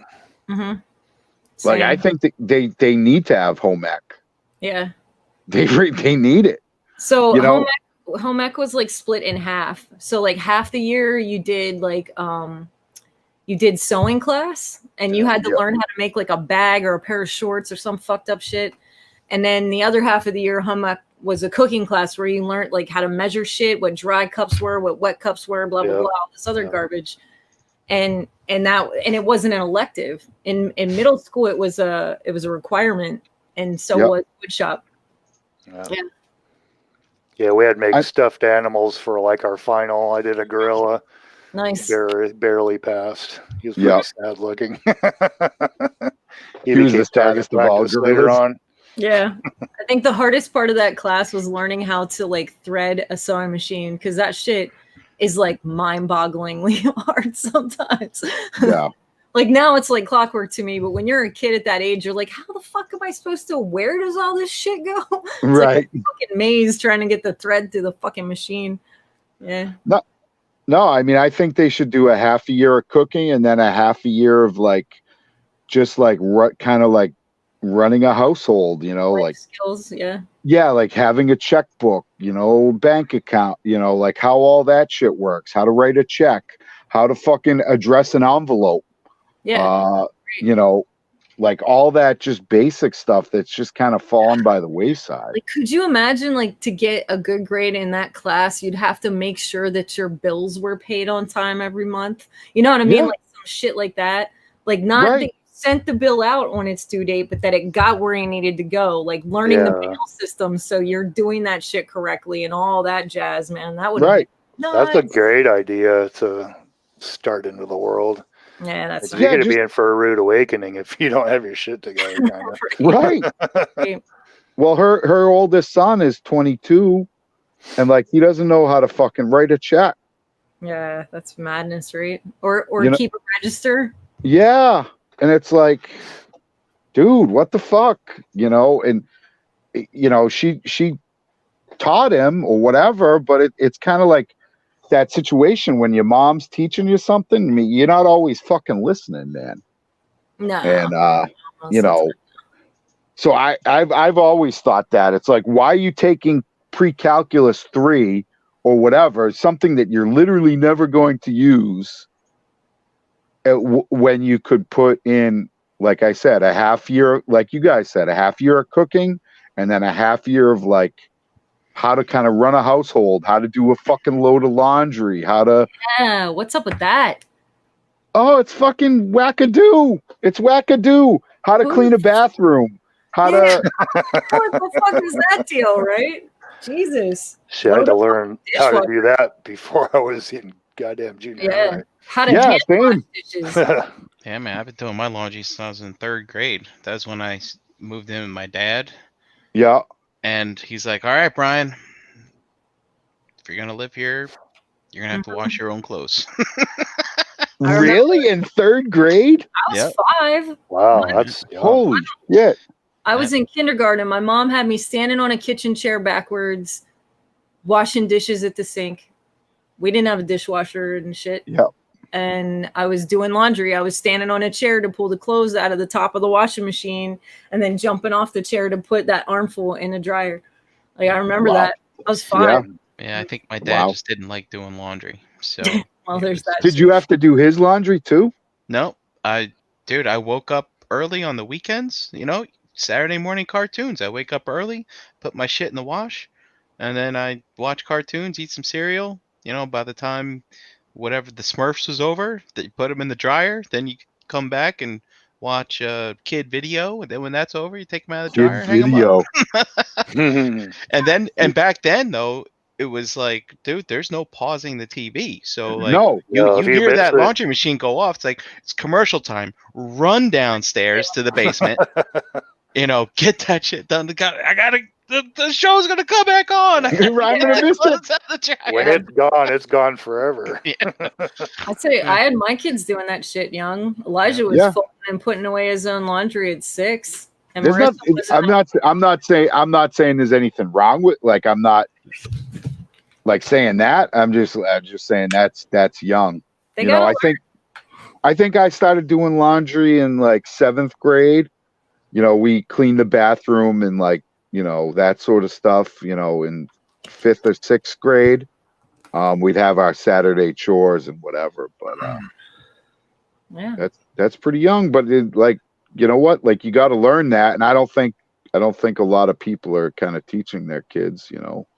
Okay, you gotta do laundry, and then they get to college, where they're just kind of like left to their own devices, and they're like, do you just buy new underwear when you wear it? My freshman roommate in college, he was like, do you know how to do your laundry? I'm like, yep. He's like, can you show me? I'm like, sure. Oh God. Wow. My kids have been. I taught my kids how to make some quick things for themselves because I was a single mom and I was out.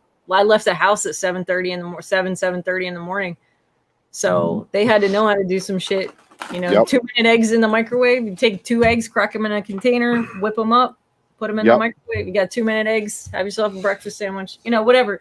Just quick things. But now Marissa will be 16 in like 2 months. And Elijah just turned 19, and they do their own laundry. They take care of themselves. It's almost more like a roommate situation at this point than anything else, other than the fact that we like hanging out with each other. Right. Well, that's good. That's valuable there. And I still have I have final word, you know what I mean, kind of a thing. But for the most part, I think you're right. I think that's a definitely a big thing. And it looks like break's tapping out. We are 3 hours in. Oh, it's 12:15. Yeah. Damn. Time flies. Yeah. Hey, man. Bye, Frank. Bye, anybody who already tapped out without. But bye, anybody still listening. Yeah. So we should probably say goodnight to these folks. Would everybody get done? Yeah. So I got Chewy mostly where I want him. Little gray. I like still the gray. Still a little brown in there. He's got his little eye patch. The next step for him is going to probably craft a belt for him with like a cool Wookiee knife to have. Will the knife be able to be fully sheathed? Yes. It won't be Snake Eyes trash. Will it stay in the sheath? Laugh. It will stay in the sheath. And then I'm going to give him the heavy Mandalorian's gun. Nice. So Fat Boy Mandalorian is next on the table. So Wookiee is going to get the heavy Mandalorian's gun, and he's going to be like my heavy gunner dude for my Star Wars crew. And then that'll be that. And then we'll go from there. So very cool. How about you, Mike? What'd you get done? I got a good first coat on this guy. Nice. I gotta tell you, there's a lot of goddamn tentacles underneath there. That took me forever to get up in there. Yeah. So I found this color. It is Thousand Suns blue. It's a base, Mm-hmm. and it is very close to the Corona. You just need to put a little bit of light blue, but I took the easy way out and just painted it. Put a quick coat on his torso, his arm, and I got both of the feet done too. Is that blue lighter than the Corona blue than the body? It's actually a little bit darker. Okay. So if you added a little bit of light blue, like it'll get it in Lothar there. and blue, it'd probably be very, very close, but I think it's close enough. There's a point where I just it's fucking close enough. Yeah, close enough for government work, right? Yeah. And then I got one coat on her. Nice. Oh, nice. Still trying to my plan is I want to go black on the tips of her horns and then kind of go to blend it into our red when it meets the side of her head, but I'm still not quite sure. Very cool. We will see. Yeah, dude. Nice work as always, Mike. Thanks, buddy. How about you, Brink? What'd you get done? I got a lot of spreadsheets done. and I made trivia questions. I accomplished everything that I set to accomplish. That's good. That's what matters. Yep. Heck yeah. Nice. Cool. I drank a cup of coffee. Important. Chan, I noticed that you were here the whole night. Did your son get left at work? Did you forget to pick him up? No, actually, Elijah's experienced a couple of rough things at work, and made a decision for himself. That was he was going to put his education first, and stepped out of a job where he was really being treated poorly. He was being abused like really bad. They were paying him $400 a week, and he was working like 16-hour days. Oh wow! Fuck you. 6 days a week, and they were not going to raise his pay, and he was the only person working in the kitchen. Oh, really? Yeah, screw that shit. He was in there early, like right before close or right before open, and then he would be there like 2 hours after close cleaning because no one else would do it either. Mm-hmm. Yeah, so because Elijah kind of didn't make such good decisions towards the end of high school, he is now working on getting his GED. All right. Okay. And he's paying for it himself, and he's taking all of his classes online, and he's doing it. Good for him. Yeah, good for him. And get her done. Also, within like 2 days, maybe 4 days after, no, it wasn't even 4 days. It was probably like 3 days after he quit his job. He now has his permit and is working towards getting his license. So he is just trying to fix the mistakes that he's made up there you go. before now. Nice. Well, Dude, sometimes you make one little change, you just change everything. Yep. Mm-hmm. Or you kind of look at it like, wow, like, okay, I don't have a diploma. I don't have a car. This is how I'm going to get kind of shit on. Mm-hmm. I'm kind of like, yeah, not for me. You know, let's try to better myself. But good for him. It was kind of a running joke, like who's going to have their license first, him or his sister? Mm-hmm. And his sister's turning 16 soon. Well, it's also one of those things where, like, I've told the kids time in and time out, everybody makes mistakes. The question is, are you going to try to fix them? Mm-hmm. Like, everybody feels like a fuck up, but what are you going to do with it? You know? Right. So he's making these decisions, and at 19, I think that's good for him. That's pretty good. I'm okay with it. I'm glad he didn't wait much longer, though. Yeah. But yeah, things are gonna be all right. It's just I told him, I said, I'm not gonna tolerate you not having a job for long. And he's like, trust me, Mom, I like the money, so I'm not gonna be without a job for long. So. Yeah, but I mean that's bullshit. You know, that's gonna wear somebody out. You know what I mean? Like you can't, you know. So was it like a sub shop kind of deal? It was like an Italian pizza shop restaurant. They did a little bit of everything in there. And the other problem with that is, like, you know, he's the only one working, and all they're doing is screaming at him. That's all he heard from anybody that, you know, any of the owners, and they'd leave. Like they'd disappear at like 9 p.m. and not come back. He'd be left with one other employee to wash all the dishes, clean the whole restaurant, shut everything down, and close up for the night. Fuck that. Only to get flack on a daily basis. You know what I mean? Right. So they'd come back. You're not done yet. Why aren't you done yet? Yeah. Because it's only me. Yeah. Right. And I've been here since 9. Yeah. They're like, yeah, no, and he's not getting out of there till midnight. Right. Yeah. No, go fuck yourself. Yeah. No way. Yeah. So, you know, and he was breaking down like emotionally because he was so fucking tired. Yep. He was falling to pieces because he couldn't, like, I mean, you can't work somebody like that. Pay him nothing. No. Treat him like dog shit. Yep. And expect them to want to come to work. And the funny thing is, he tells the guy, he's like, look, I'm done. I'm not working for you anymore. I'm done.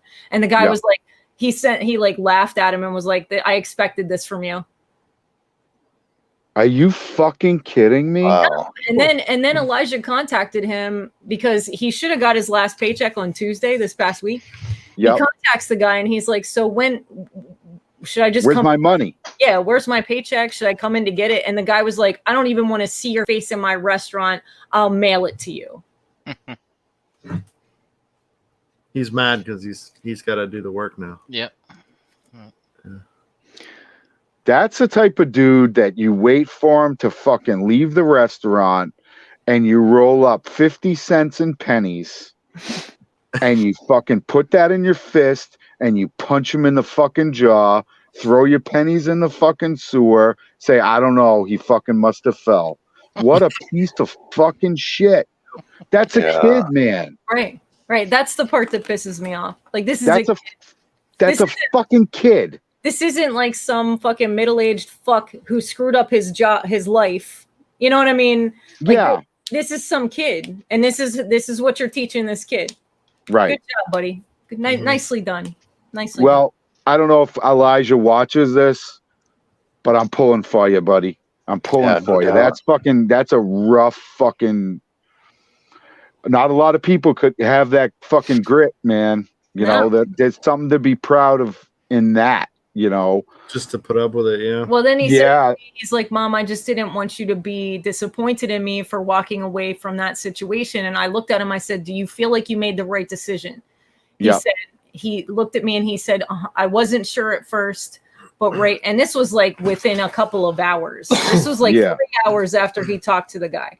He was like, I wasn't sure at first, but right now, yes, I feel like I did. Yeah. Right. And I was like, well, then that's all that really matters. What does it matter what I think?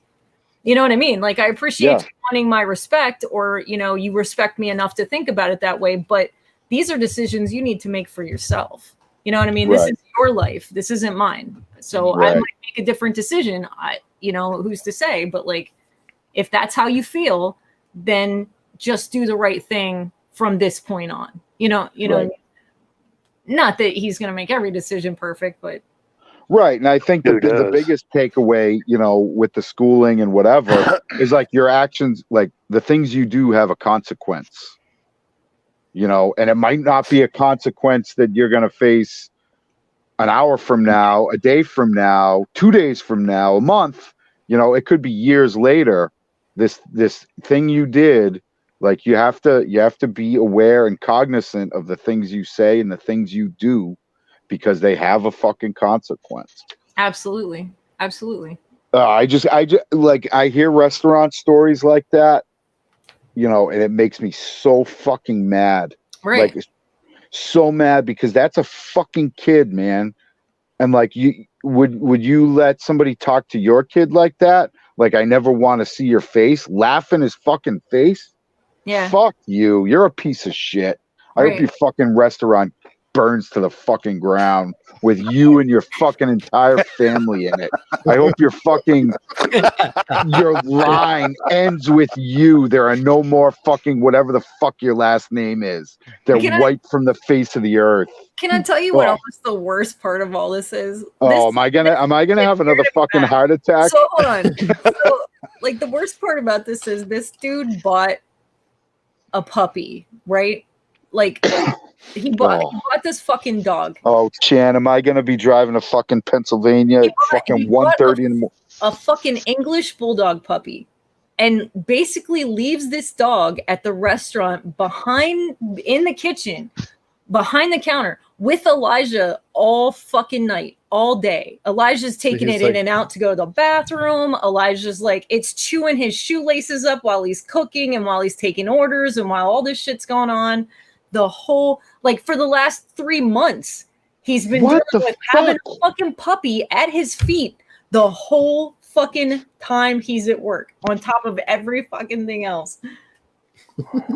Yeah, right. So he's raising this guy's dog at work behind the fucking counter in the kitchen. You know what? I'm more of a fan of, you know, I'm gonna punch you in the face kind of revenge. If I was Elijah, I'd call the fucking Board of Health on this fuck's thing. Yeah, there's a lot of illegal shit going on there. A lot. Especially though, working all those hours without overtime and shit too.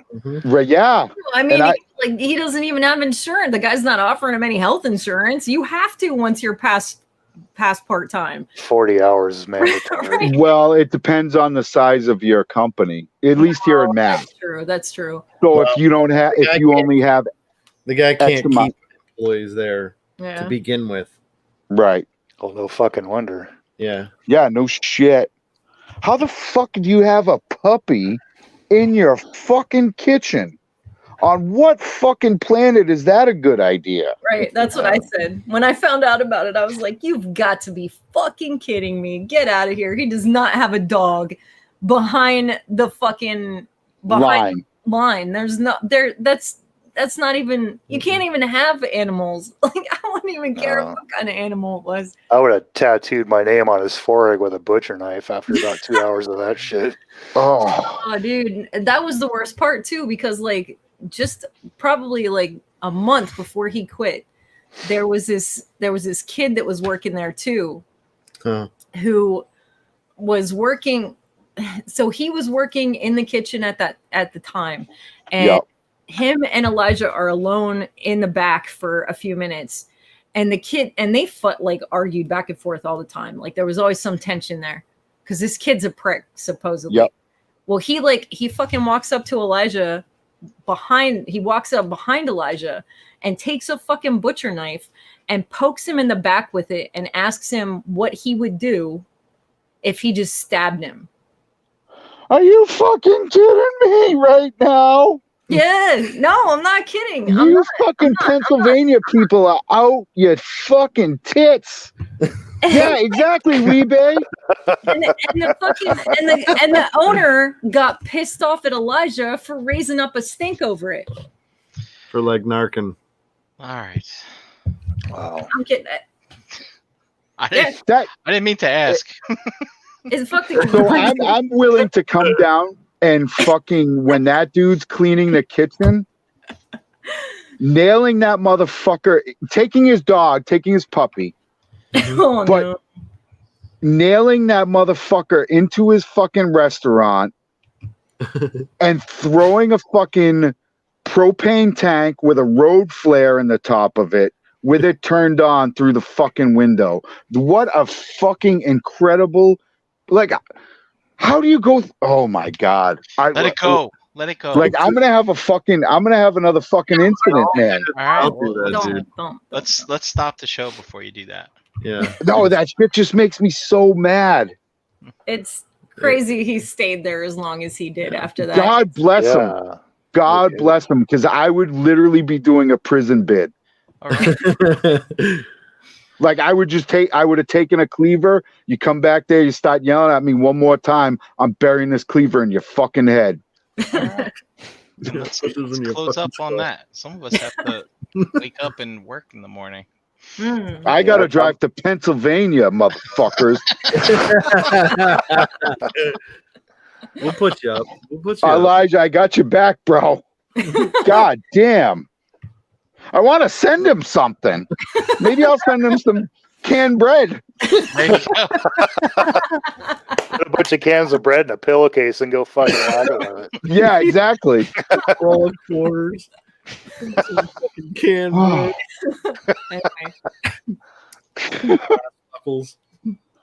So yeah, he's getting his GED. Good for him. All's well. We'll show him the last 15 minutes of this because goddamn, dude. I wish you were local because I could get you a job cutting trees down. All right. God. Trees. So what's left here? Some goodbyes. Where you at? Yeah. Want to let us know where to find them and stuff? No, you can't find me anywhere. I'm done. I'm fucking done. Oh man. You can find me on the One Too Many podcasts. It's a bi-weekly joint. You know Dust, and Frogman. We talk about a whole lot of nothing, but we say a little something. God damn. All right. That's it. Mike, where can we find you? Mike Wells on Facebook, Mike's Toy Madness on Instagram. in the chat, Realm of Collectors on Monday, Into the Realm, and Tuesday, Breaking the Mold, and here every other Wednesday. And Brian? Yeah, you can find me on many shows on this channel. In that same exact spot. That's right. Would it be all the shows on the channel, Brian? Not Pretty much. Not all of them. Just Yay. A lot not, of You them. get Fridays off. not one of them. Yeah. Yeah. Where can we find you? Pigment Surgery on Instagram and Xbox Live. Of course, ShelfGravy on your social media. JD Brocious in Facebook groups. Tuesday nights on Breaking the Mold. Wednesday, every other Wednesday on Figa Bangin', and the opposing Wednesdays here. And How about you? If you guys do not know where to find me, then you're not paying attention whatsoever. Like Tyler, don't find me. Monday nights on this channel with the famous Brian Brink and all the fellas on ATR, and every other Wednesday right here doing the ShelfGravy, and Thursday nights with the ladies talking crap. Join us tomorrow night at 8:30. We'll see what we're getting into. I'm sure it'll be a lot of laughs. So awesome. Looking forward to it. Yeah. So on that note, thank night. you for everybody who tuned in. Thank you, My Action Figure Customs, for the giveaway stuff. And yeah, that head turned out fantastic, JD. Great work. Killing it. And thanks, guys. We'll see you next time. And we'll see you next time. Bye. Bye. Bye-bye.